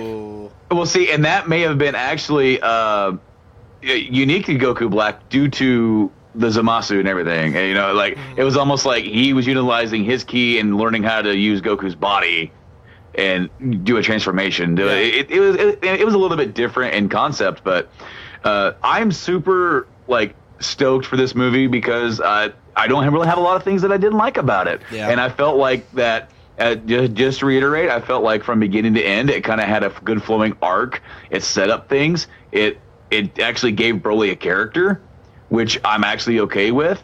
And the sheer success of this movie ensures that we get a lot more Dragon Ball in general. What was it on the opening night? It was the number one movie in America. It was $7 million opening night. It was the biggest. It was the top number one movie in America until that weekend, until other movies came out. Until Glass came out, yeah. But in a week, it had made about $80 million. And this is for an anime movie, Dragon Ball, which is 20 years since it was at its height. For only having one showing a night. If it was even showing on that day. Yeah. Yeah, and select cities. Yeah, exactly. Not every city put it in their box office. It's got tremendous limitations put on it, yet it is still kicking ass. Yep. As a Dragon Ball fan, I've never been more excited because, this is what I wanted back in 2000. It's for it to be this big and this hyped and everybody. What I loved about when Blaine, I, and Mike, and even Kozad went on that opening night, and Matt, unfortunately, you were unable to go because it was sold out. There's some bullshit. I was at class.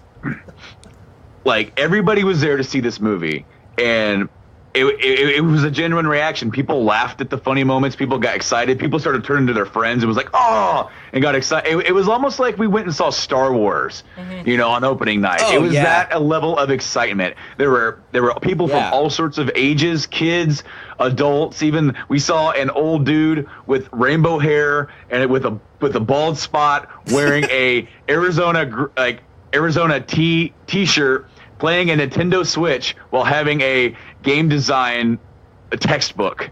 Yes. I know that's a lot to take in, but he was there. He was. We had that diversified cast, too, the following week.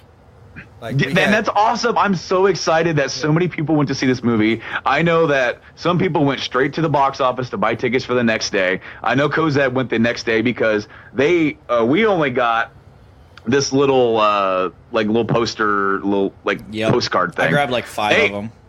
They actually got playing cards for some sort of card game, and they got a Gogeta card, right?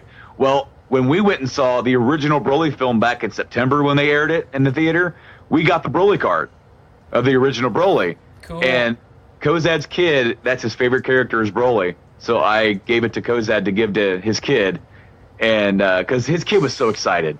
That was me as a kid. I'm seeing myself right. And I know Kozad sees himself. Kozad sent me a video of his kid getting it, and he's looking. It's sitting on his couch, and he's just like, "How did you get this?"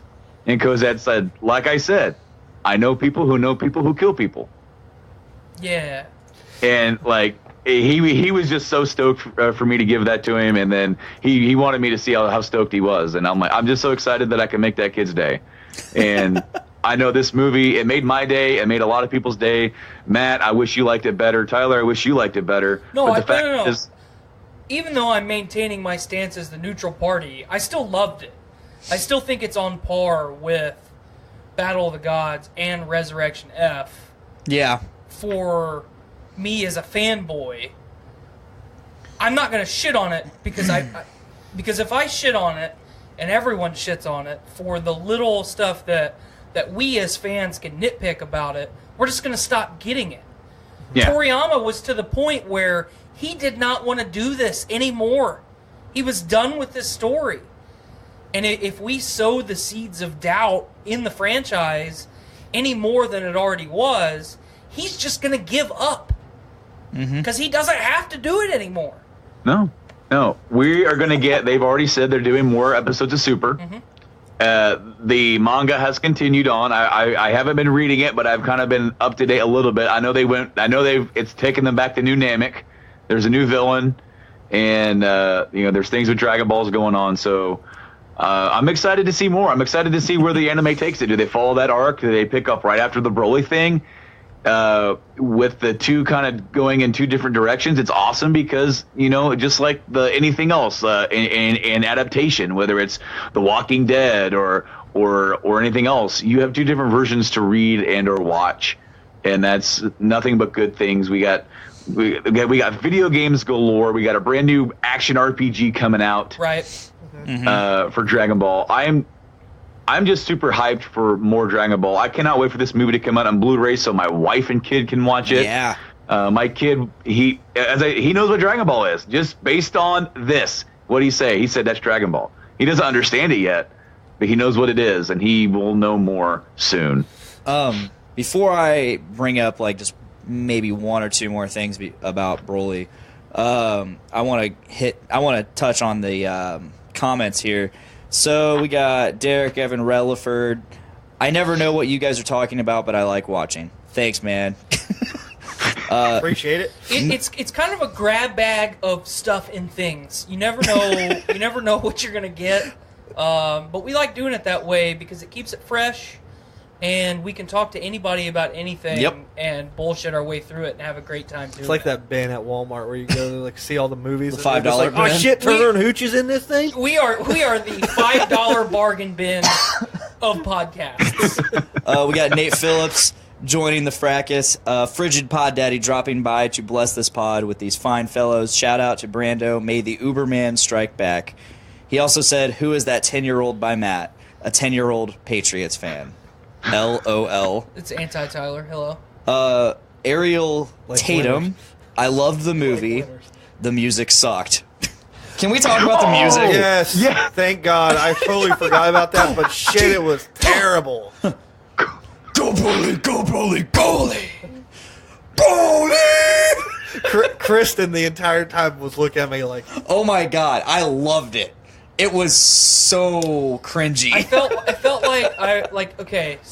like I was in the basement of a frat house with a bunch of people who all took ecstasy. It reminded me of Pokemon Stadium. And snorted 5 lines of coke. It reminded me of while Pokemon Stadium playing mini Pokemon games. Stadium with a small monitor watching MXE. You remember the mini game? You know the mini games. So you remember the Japanese voice where they're just like, oh yeah. Yeah, like they're just announcing in the background. Like that's what was happening during the movie. It's like, Vegeta! Goku! I dug it. Do you guys remember the Dragon Ball GT rap opening? Yes. Yep. When it originally aired in Here we go, Brando. We're doing it. Do you have it? No, I don't. But no, I know what you're talking about. I know where this is leading to. Because we need to play that if we can. Because like as much as this music was hokey, it reminded me of Power Rangers. It's still 10 times better by far than the entire American soundtrack of GT. Yes. I cannot watch it. When it was originally airing, I'm like, oh, cool, GT, we're finally getting GT. And then I saw the intro, and I'm just... Because we had the Bruce Faulconer mix for the original run of Z, right? Which a lot of purists don't like, but I have a nostalgia for because I have a hard time watching the Cell Saga and not hearing the Cell theme, the Vegeta bells, just right. And then even the Super Saiyan 3 Goku Ascension theme that's like badass, you know? That's like one of the best like transformation musics, period. I know, and it took the whole episode of him just screaming, but it's awesome. And passing out while screaming. But that rap song, step it to the grand tour. Yeah, it was bad. It was real bad. Yeah. Are we gonna divulge the Dragon Ball talk we were gonna have? Dragon Ball GT.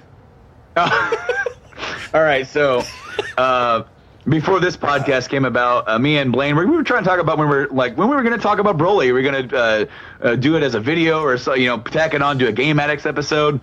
So I thought about, it'd be cool to do like a Dragon Ball podcast, but maybe not like all the time, just when it's relevant. Come up with some like a video, put it up as like a conversational piece.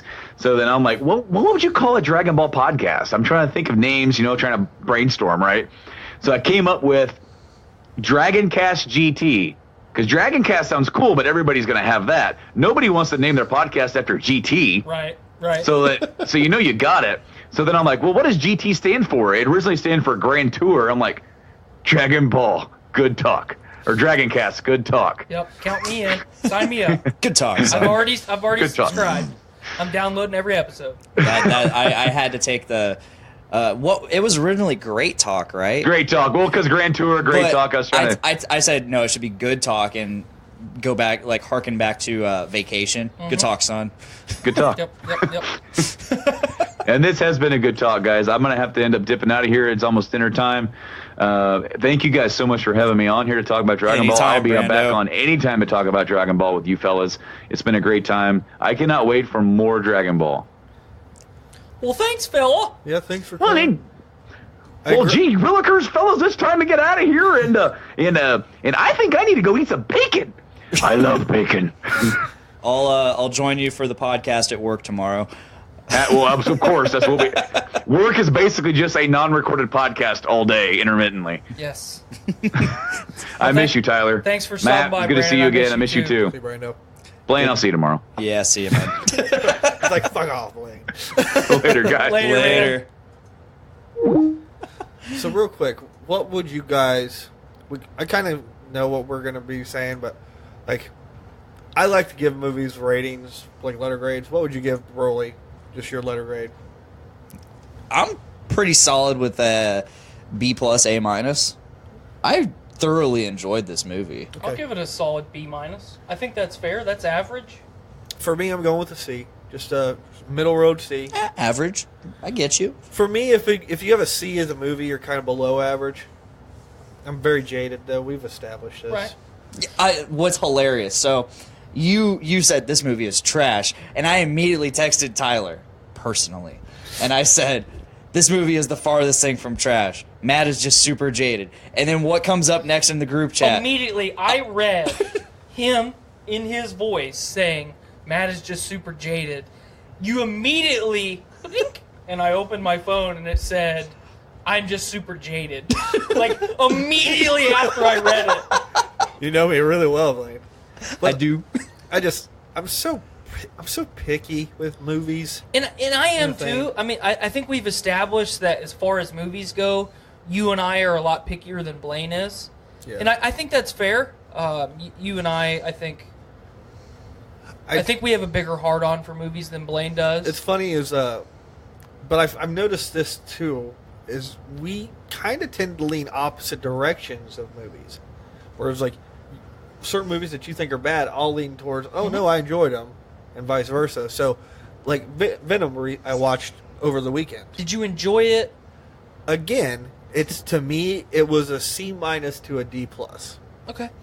Yikes. And I tried to watch it through the idea of like the 90s Spider-Man. Yep. And don't get me wrong, I had a good time watching it. I tried to watch it through that lens cap of like, I'm watching it like the Power Rangers movie I did. But to me, I was like, some of the pacing was off. Right. So in particular... Which if you look at the industry the last 5 years, a lot of big movies have struggled with pacing. Yeah. So it's kind of a reoccurring theme in the industry right now. No, I agree with that. So one of my biggest issues was at the beginning of the movie was, Eddie does the interview with the Life Foundation, and then, he loses his job, and then his girlfriend dumps him. But yet, we're not indicated that there's any kind of trouble in paradise between him and his girlfriend. It's just like, Eddie, you're a jerk. I'm leaving you. I'm out. Peace. We're getting married. It's like, your relationship is that weak. You shouldn't have been getting married. Right. So there was that, and then it just jumps to 6 months later, and I was like, wait, so for 6 months this dude did nothing? I am not a big fan of time jumps. So in modern cinema. Yeah, like that was an issue. It's just like time travel in any fiction. It's a cop out. Yeah, exactly. It's a total cop out. And then the main symbiote villain, I can't even tell you what his name was. Right. That's what I thought. But he's in the film for like 10 minutes. I mean, technically he was in the film for the entire movie, but was he? Not as the full-blown symbiote, right. No. But like, so let me ask you this: if you had not heard me say, look at it through the mindset of '90s Spider-Man, would you have liked it less? Honestly, I don't think it would have affected me. Really? Because if I wouldn't have looked at it through that kind of lens, I would have hated it. I really tried to go into it with the idea of it's going to be like it's just going to be a fun ride, like the Power Rangers movie was. Power Rangers movie, we've talked about this. Right. Not good. Nope. It's trash.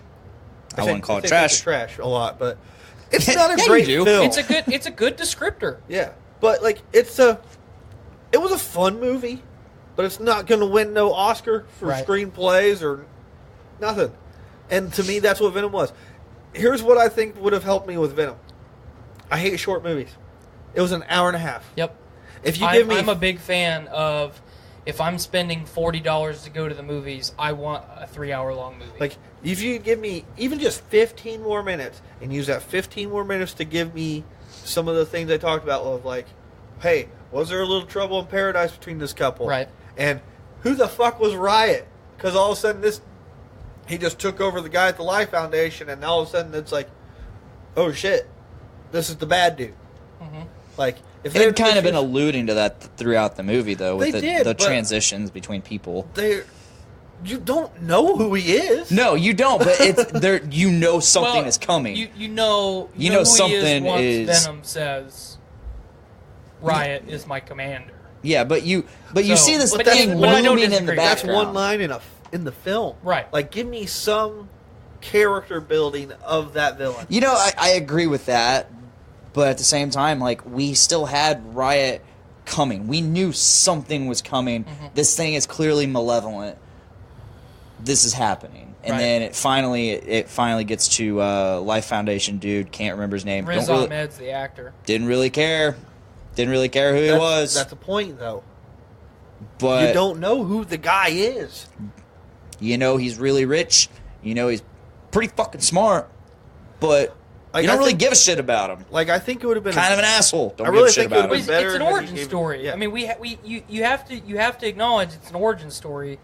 So you have to be cognitive of the fact that whatever villain you're going to have in the origin story is going to be a throwaway villain. Mm-hmm. And I understand that, but you still need to know his name by the final fight.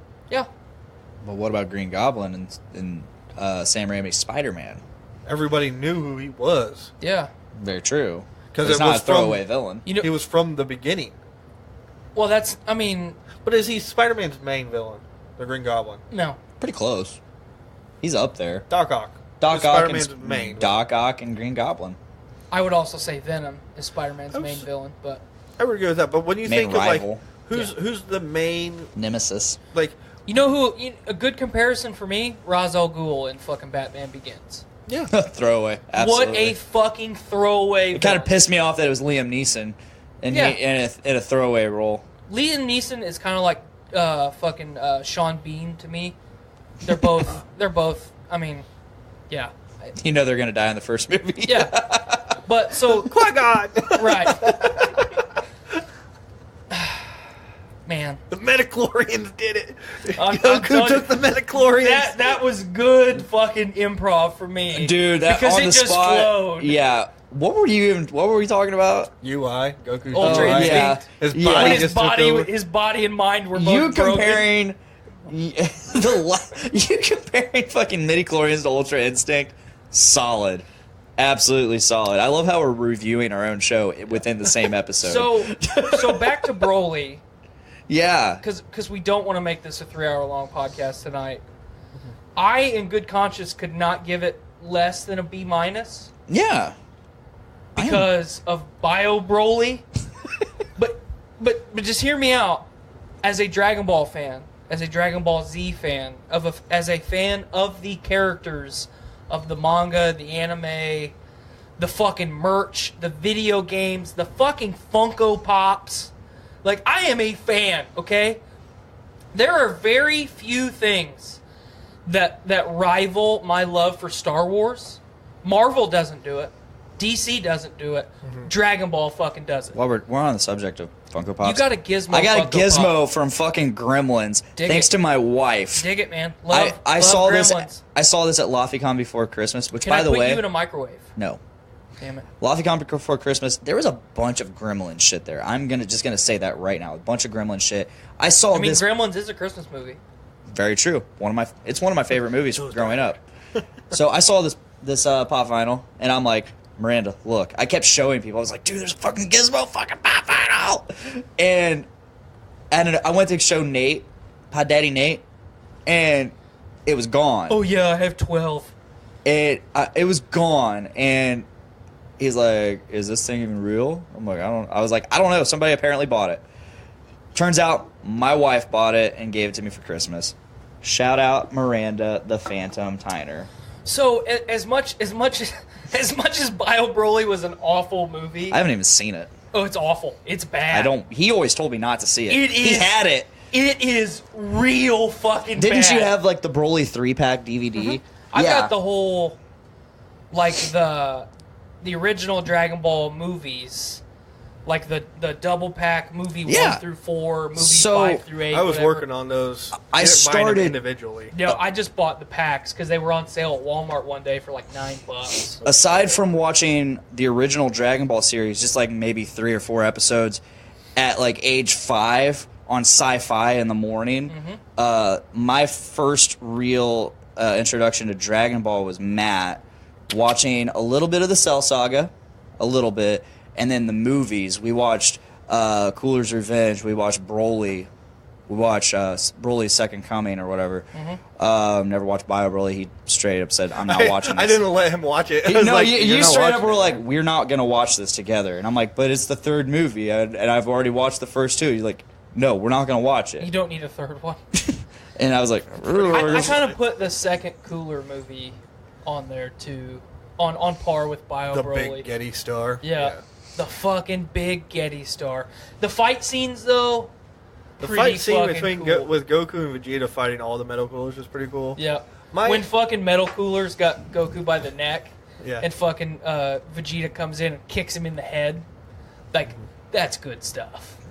I think I fell asleep when we watched that one. But in good conscience, because of Bio Broly, I cannot give this movie any lower of a score than I did. See, for me, this is a middle-of-the-road Dragon Ball movie. My favorite Dragon Ball movie of all time is probably going to be... You said Wrath of the Dragon earlier. Wrath of the Dragon or Fusion Reborn. Fusion Reborn was good. Fucking Janemba is such a good villain. That's why, because the Janemba... It's not because of Gogeta. Gogeta was cool in that one because, like I said, he wasn't a cocky, arrogant jerk. He just was like, I'm this big old badass. I'm going to kill you. But Janemba was so awesome. Yeah. Even the fat one. Yeah. Even the little fat goofball Janemba. Yeah. Just beat the piss out of Goku. Janemba was so similar to Boo. But when he became final form King Janemba, he was so much more visceral. Yeah. Like, he is there to fuck you to death. like, okay, Kid Buu was menacing. Perfect Cell was menacing because of how calculating and intelligent he was. Frieza was menacing because of how teenage tantrum-y he was. He was so powerful. And he just threw tantrums all the time. And Kid Buu was pure chaos. Kid Buu was chaos. Yeah. But Janemba was so fucking evil. Well, he was the epitome of evil. Yeah. That's literally what his character was. It was just hell, had literally sprayed a leak, and all the evil had spilled out into this one beam. Yep. Yeah. That's what his character was. But anyway, so Fusion Reborn's good. And then, probably Lord Slug and the Tree of Might. Fucking the world's strongest. The Dead Zone. A lot of people forget about the Dead Zone. Yeah, the Dead Zone's good. By the way, hey, Garlic Jr. is immortal. Can we just say that? Why has he not been coming back as a villain yet? This motherfucker should know how to get out of the Dead Zone by now. Or and at you know least how be much strong enough to get out of the Dead Zone. You know how much stronger he... that would be such a cool villain now. Let me ask this question. What's your favorite DBZ movie? Dragon Ball Z abridged. Oh, Broly. Broly. Yeah, mine too. Yeah. Broly, I don't know. I love how they keep bringing back the Christmas theme. Like it just seems like they after a certain point they started only doing the abridged movies on Christmas, so they stuck with the theme. And it's always just if the movie didn't revolve around Christmas itself, they were like, all right, let's find some way to involve Christmas, and it always involved like, that villain's trying to destroy Christmas. Go get him, Goku. And Goku would just get pissed because he loves Christmas. I love it. Well, see, I just like Broly for the simple fact of Broly's my favorite. So cool. Broly's my favorite. That's literally one. why I love that one so much. But Battle of the Gods is a great, I think, Dragon Ball movie. Resurrection of F, I put just under Battle of the Gods. If Vegeta would have killed Frieza, you would put it at the If top. Vegeta would have been the one that actually got to kill Frieza, it would have been better for me. Yep. Absolutely. But I feel like that story just never got sealed for me. It never will. When I think not to interrupt you, Blaine, but I think that Resurrection F has essentially set the tone, especially with Broly in this movie, Vegeta chastising Goku so much about keeping Frieza alive. I think that when Toriyama finally decides to kill off Frieza, that Vegeta's going to be the one to do it. Well, it's going to have to come because Frieza literally at the end of this movie says, "I'll be back for this planet." Mm-hmm. It doesn't make sense to me that you don't let Vegeta land the killing blow at this point. Yeah. Goku's killed him twice. Mm-hmm. Yeah. Let Vegeta have the third time. The last time. Just give it to him. Well, Goku killed him once. Trunks killed him the second time. Goku killed him on Planet Namek, and then Goku killed him in the Resurrection of F. Yeah. Oh, yeah, that's right. So then Trunks killed him. Yeah. And then Trunks killed him technically the second time. Yeah, Trunks killed him the second time because he cut him in half with a sword. Cut him in a lot like of 8 pieces. Right. That was a plot piece in Resurrection F. Yeah. So going into Broly, you guys both know I've not watched all of Dragon Ball Z. Or Dragon Ball. Or Dragon Ball. Like I said, 4 or 5 episodes total. You need to go back and watch that. I don't really want to. It's slow, but it's good. But and Dragon Ball Super. It's more Dragon Ball Super than Dragon Ball Z. Yeah. So, like, given I haven't watched all of it, I've mostly just watched DBZ Abridged and the movies. And so Broly is like a really cool introductory for me in terms of the whole series because it's the first thing that's came out while I've been a fan of it, like absolutely. And I'm excited to see where things go. I'm very excited, especially since like they've updated the whole Broly story and character, and it works way better. It does. Like I said, though, I wish they just wouldn't have made him. Broly was such a tragic character in this. I wish he would have just said, "Fuck this, I'm evil." I don't like that. Well, here's the thing. It gives more depth to Here's him. the thing, though. There's nothing stopping Broly from snapping. No, absolutely. So yeah, imagine, you're right. Imagine his now family being killed. What's Broly gonna fucking do? He's gonna snap, and he's gonna go on a fucking rampage. I understand. It's much like the, what I thought was the plot for the Hulk in Infinity War. Yeah. The only thing that's gonna bring the Hulk back is Black Widow dying. Yep. The only thing that's gonna make Broly truly evil is him losing that family that he has now gained. In my mind. Yes. But the thing is, I wish it was. I just wanted to see that pure hatred that he had for Goku in the first movie, but for Vegeta in this one. But which is instilled to him by his father, which was there. Yeah. I mean, you saw him standing beside Frieza and Paragus, just like a fucking foaming at the mouth, foaming like at the a mouth, rabid dog, ready to fucking launch himself at him. But and then he did. Again, towards the end though, it's just like, we'll be cool now. I know it was with Goku, but Goku's friends with Vegeta. Mm-hmm. So I would rather him just kind of be more on that, instead of like this kind of cool, instead of Vegeta, just give me this character that is fucking evil, and he got wished away onto another planet. You can make him still have, even though I hated it too, that love story where he's still attached to these two people, but he's evil. You can still have that. You could.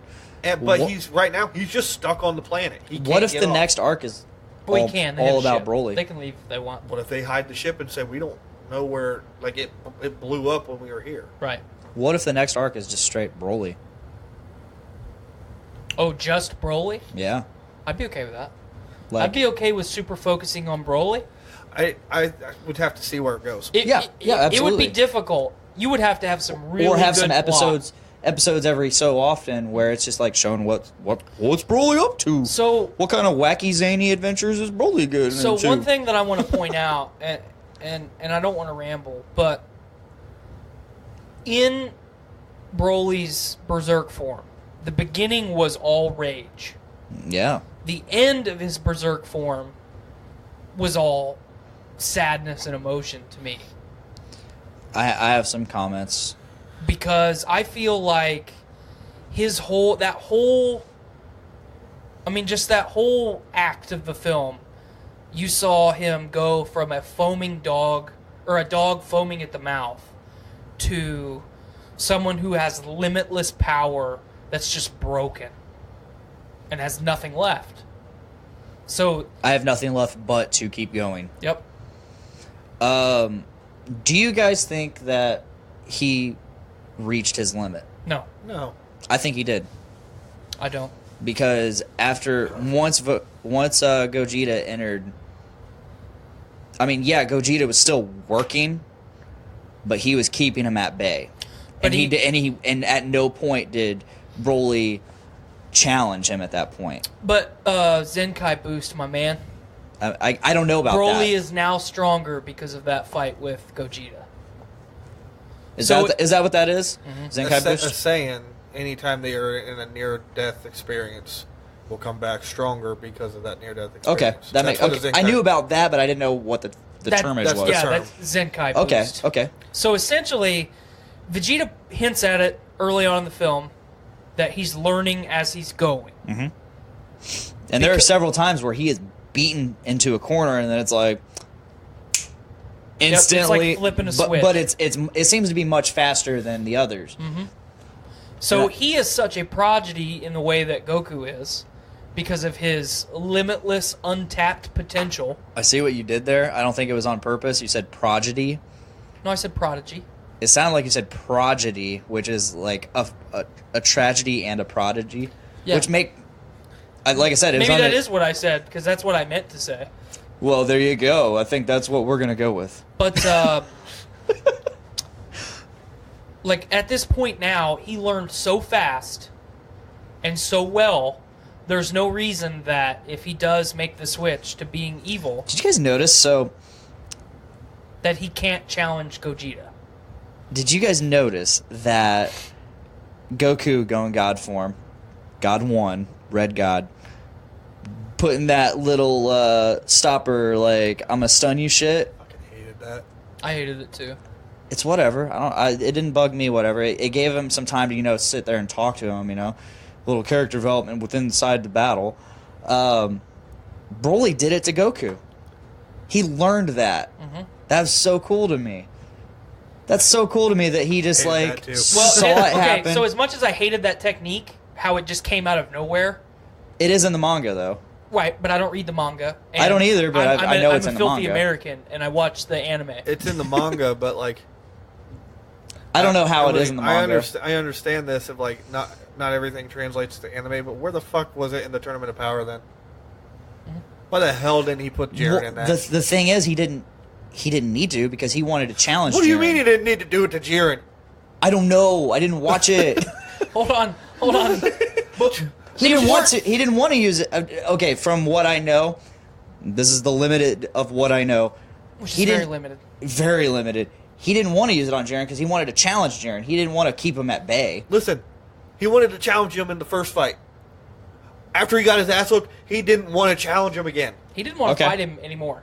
It was literally... I don't know that. It was literally them going, how are we going to get him out? The rest of the Tournament of Power. How are we going to Husker-Du him? How are we going to bamboozle this feller to where he falls off the map? Yeah. Yeah. Even Hit tried to seal him up in time. God, you have to admit, that Hit Jiren fight scene was so cool. fucking badass. That was so cool. I can't wait to I am hard right now. But anyway, I like what you were talking about, how by the end of the fight, it was sadness. Mm-hmm. Uh-huh. And to me, that's a good comparison to I compare it to the Hulk. Sadness is a more powerful emotion than And we've had this conversation before. About Grey Hulk? About Hulk and Grey Hulk, to where I pointed out the human body can only get so angry before it becomes apathetic, or they just become listless. Just numb.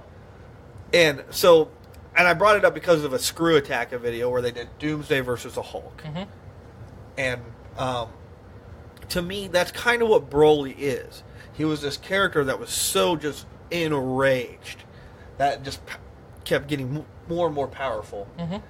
And then he finally met this hero who, Gogeta was at that point so much more powerful than him that it didn't matter if he got stronger in those increments because it wasn't going to matter. Like in the fight, Gogeta's... His anger wasn't going to win in the fight. The multiplier for a fusion is unreal. I mean, like, look at what Vegeta did to merge Zamasu. Like, had Vegeta not unfused because of the power thing, which I complained about, Vegeta is going to kill Merge Zamasu, period. But by that point, I think it was Broly, and I know it's like, oh, Broly had no control. In Broly's mind still, there is that switch there's no point anymore. And so that's what I kind of think happened. I don't think Broly was even close to a limit.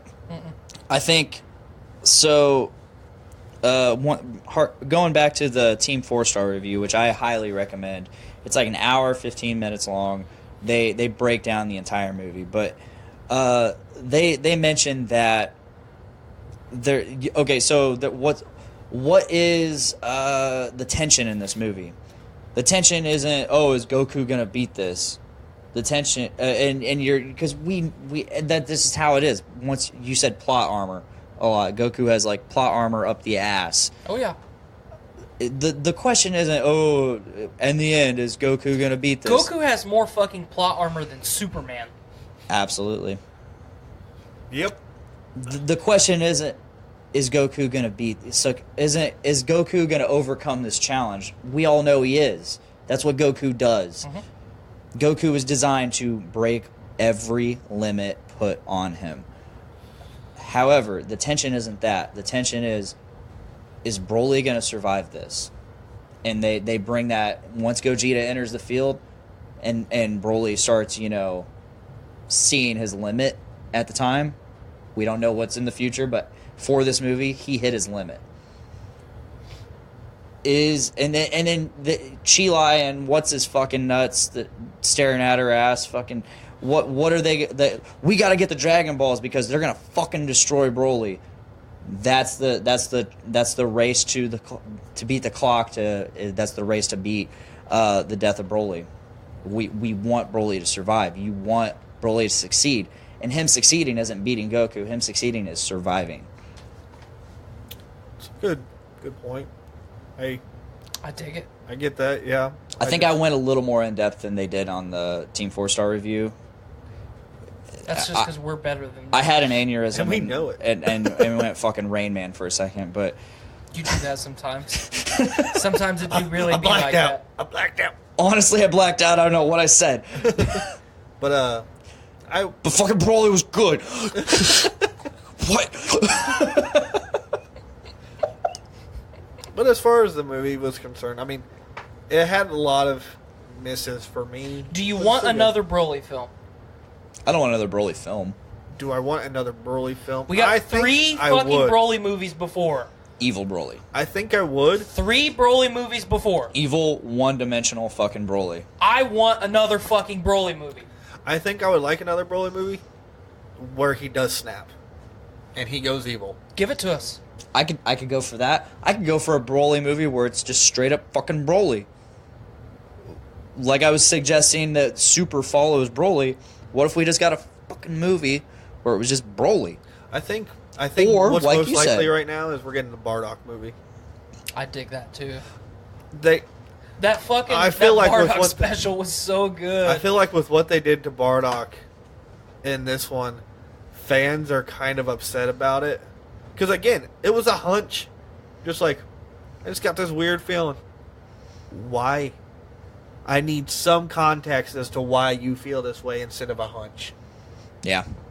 So, and again, like, the original Broly movie was very well, Bardock movie, very well received. Oh, yeah.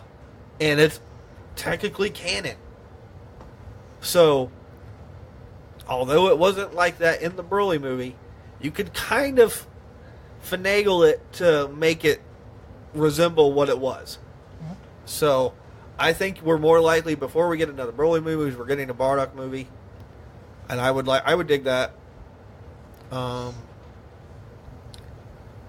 As far as, like, episodes, I'm going to continue watching them and complain about them. The only thing I want, two things. I want Vegeta to be uber relevant, and I want fucking Raditz to be relevant again. I want Gohan to be relevant. I want Gohan to be relevant, I could give too. two fucks about Gohan. I hate that character. But Dragon Ball Z built him up so much. For 3 arcs, and then he fucking disappeared. Absolutely. See, I'd really liked Mystic Gohan. I didn't. I think it'd be a really cool thing where I don't like it when someone has power that they've earned versus power that magic made them have. Not a fan.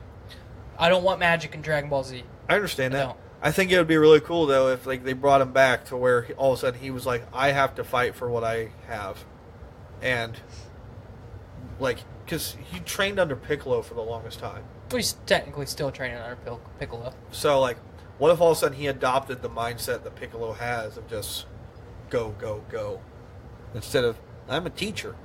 Third thing, I want Piccolo to be relevant again. That'd be tight. Piccolo is my second favorite character. I just don't know how you do it now, though. I don't know how you make these characters relevant because they're so far behind. I wouldn't say that Piccolo's that far behind. I don't know, man. In comparison to the rest of the squad, Piccolo's not that far behind. That's true, but I mean, like... Krillin's not going to be relevant. Master Roshi, Yamcha, Tien... I get that, but is Piccolo going to be able to, like, really hold his own against someone like a Broly that comes in and... No, but he's never been able to do that. I mean, the only time that he could do that was against... the Cell Saga against 17. Well, 17, Imperfect Cell, or, excuse me, Cell... First Cell. Frieza, when he was second form Frieza. He was going to fucking kill Frieza. Yeah. So... I mean, I think out of all the characters, minus the androids, because they're just going to keep pumping the androids up no matter what. 17 and 18 are both cool enough characters now. I'm okay with it. But make Piccolo relevant again. Especially if you're going to make Gohan relevant again. Are we doing predictions for next arc? Sure.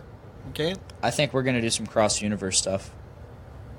I mean, it's kind of evident in the Super Dragon Ball Heroes little series that they're doing. It's not canon, but they're definitely using it to hype shit up, which they brought Super Saiyan 4 Goku and Vegeta in. Yeah, I saw that. And then the last episode I watched, they actually went to Universe 6, I believe. Something's going on there, and there's their own version of the androids, apparently. So, for me... I agree with the cross-universe stuff. What was Vegeta's brother's name? I can't think of it. I know you're talking about. It's not Kaba. No, that's the Universe 6. Yeah, it's Minty. Tarbal. Yes. Tarbal. Yep. Tarbols. Oh, there's an S. OLES, I think. But I want to see him make a reappearance. Because they talk about him in the movie. They do. Don't you have a brother? Oh, he doesn't matter now. I'm not king. I love that little scene because like Nappa was there, but whatever. You don't even give him. I wish we would have had more Nappa. Fuck Nappa. Give me more Raditz. Raditz is a cool character. Like I said, I thought it was hilarious. Raditz is just an asshole. Yep. Vegeta's just like, I'll never be King Vegeta. Like that is never be king of anything anymore. I love the comic relief in this movie. Like, that's classic Toriyama. That's what he does. That's what Dragon Ball is. yeah. Oh, yeah. I mean, you got Especially original Dragon Ball. You lost that in Fuck. Dragon Ball Z. Dragon Ball Z was a lot more Drama.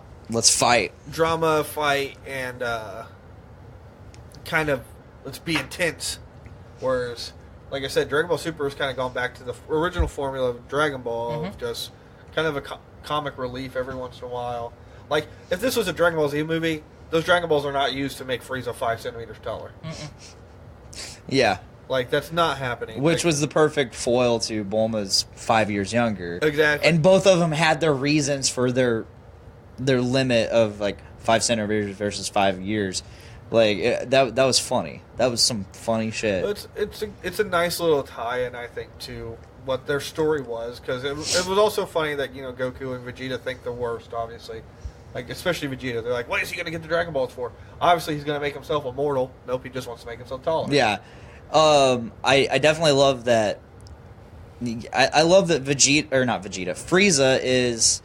He's not a threat. He's not the threat anymore. He is a threat. He's still a threat. He is a threat. Golden Form Frieza is still a threat He under is the right a circumstance. threat, but he is not the threat. Right. Therefore, like at the very end, like Frieza, he's getting ready to fucking blow up the ship with Chilai and Dude, and I can't remember his name ever because who gives a fuck, to be honest. Yeah, he's not relevant. He's just that old guy that's been in the Frieza Force forever and seen some shit, but never Looks seen at her Frieza. ass. And no, he didn't. In that scene where it's like she's just looking out at the window, and it's just her ass bent over, and he's in the background. At no point, I expected him to be like just glaring. No, he was just staring off and actually conversing with her. Let's just level here. We were all staring at her ass. So we got. Yep. Frieza is just not the villain. He's more comic relief. He's not the threat. He is a threat. Sure, he is. He's more like the mid-tier, like the continuous, like, inconvenience to the heroes, Well, and we don't know what's going to happen with Frieza. Very true. Who's to say we don't get a Frieza that's past Golden Form? Very true. Platinum form. Platinum. But fucking silver. Ruby red. We don't know. At the very fucking end, when he's getting ready to shoot down Chilai and what's his name, Gogeta's like, bruh. Nah. And Frieza just knows. He's just like, fine. What's the fucking point of being alive right now? That's but what fine. I talked about, where Frieza looked at him and he said, I'll be back for this planet. He's like, I'll be back for this planet. And you're just like, who gives a fuck about, like, who gives a fuck if you'll be back for this planet unless you find some form that multiplies your power But here's to the thing. Gogeta So they levels. basically set the precedent with Frieza now. He trained for a very, very, very short amount of time. 4 months. 4 months, okay? Stupid. 4 months. And attained the fucking golden Attained form. the god level of power. Yep. Yeah, but he was arrogant and didn't perfect it. Okay, so what if... And they pointed that out to him, which humbles him, and he's like, okay, well, next time I'm So coming. what happens I'm when he really fucking- coming yeah. for you. But he didn't do it. He never has done it. But he's not ready to do it. I love All how he's got to do is mature up a little bit. I love how at the end of the movie when it's like going like we've already passed the Broly stuff, and it's just Frieza like just massacring a planet, committing genocide on screen, he's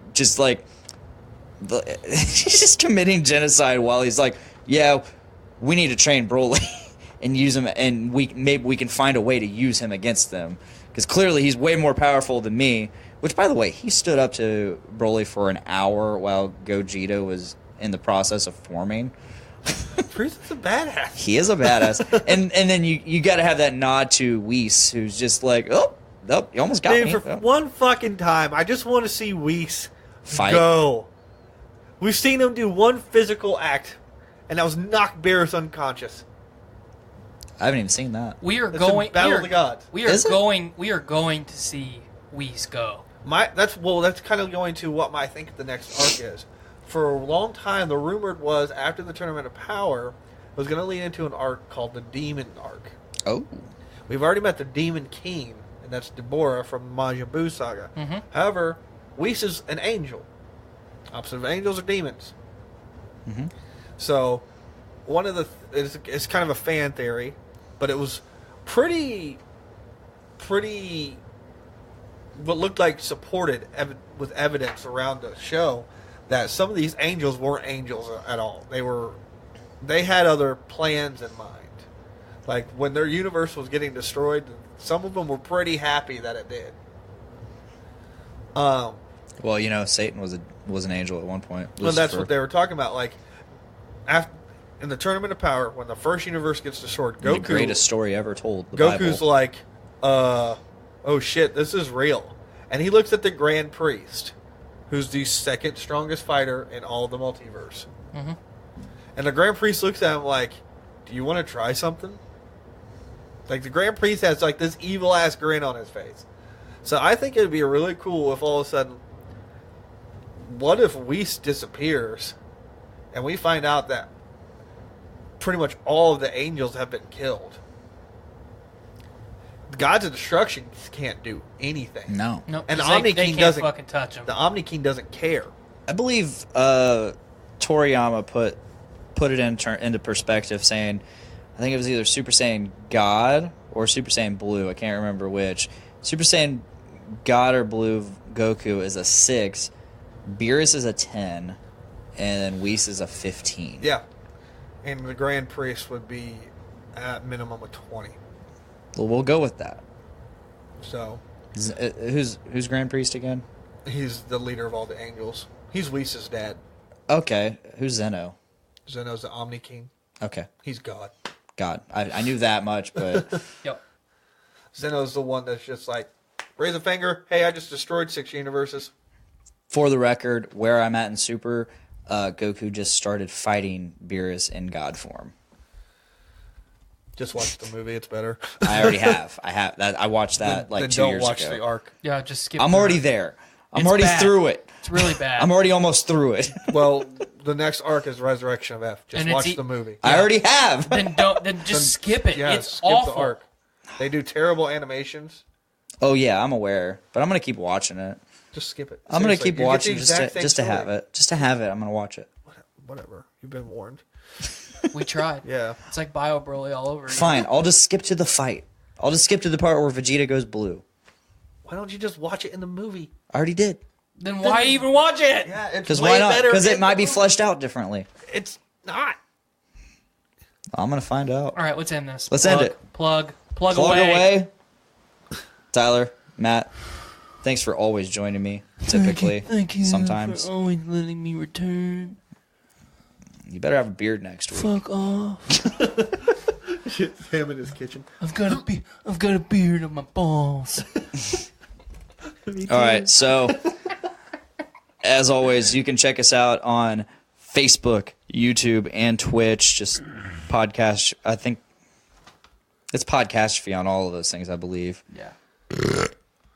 If you want to listen to us in audio form, well, first off, on those channels, YouTube, Twitch, Facebook, we're live every Tuesday around 5:30 or 6. Just plug our show today.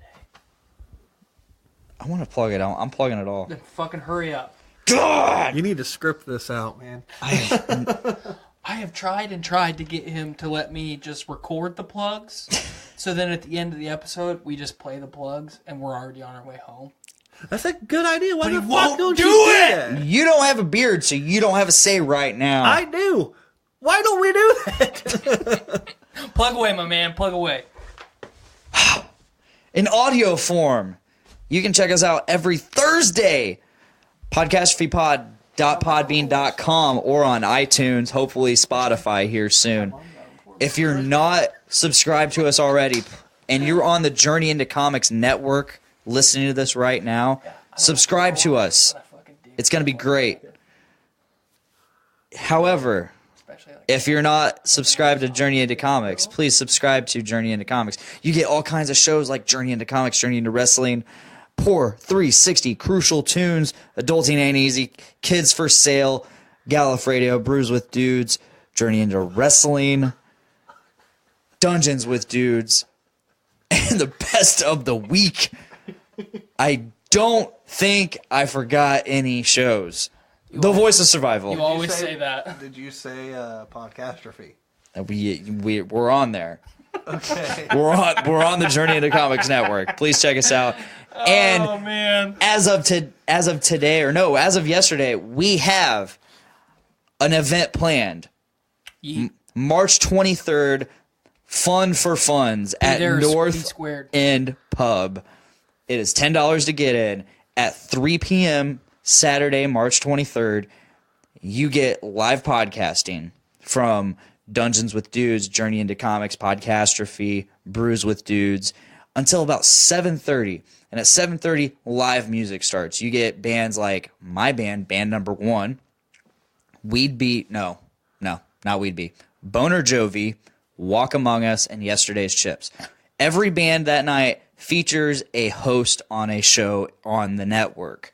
There will be other things like a bake sale, raffles for things. I don't know what things, but things. I will be playing a didgeridoo. I really sincerely hope so. And I'm also debuting for the first time ever my amateur yodeling act. I'll be playing a didgeridoo. Name's Charles.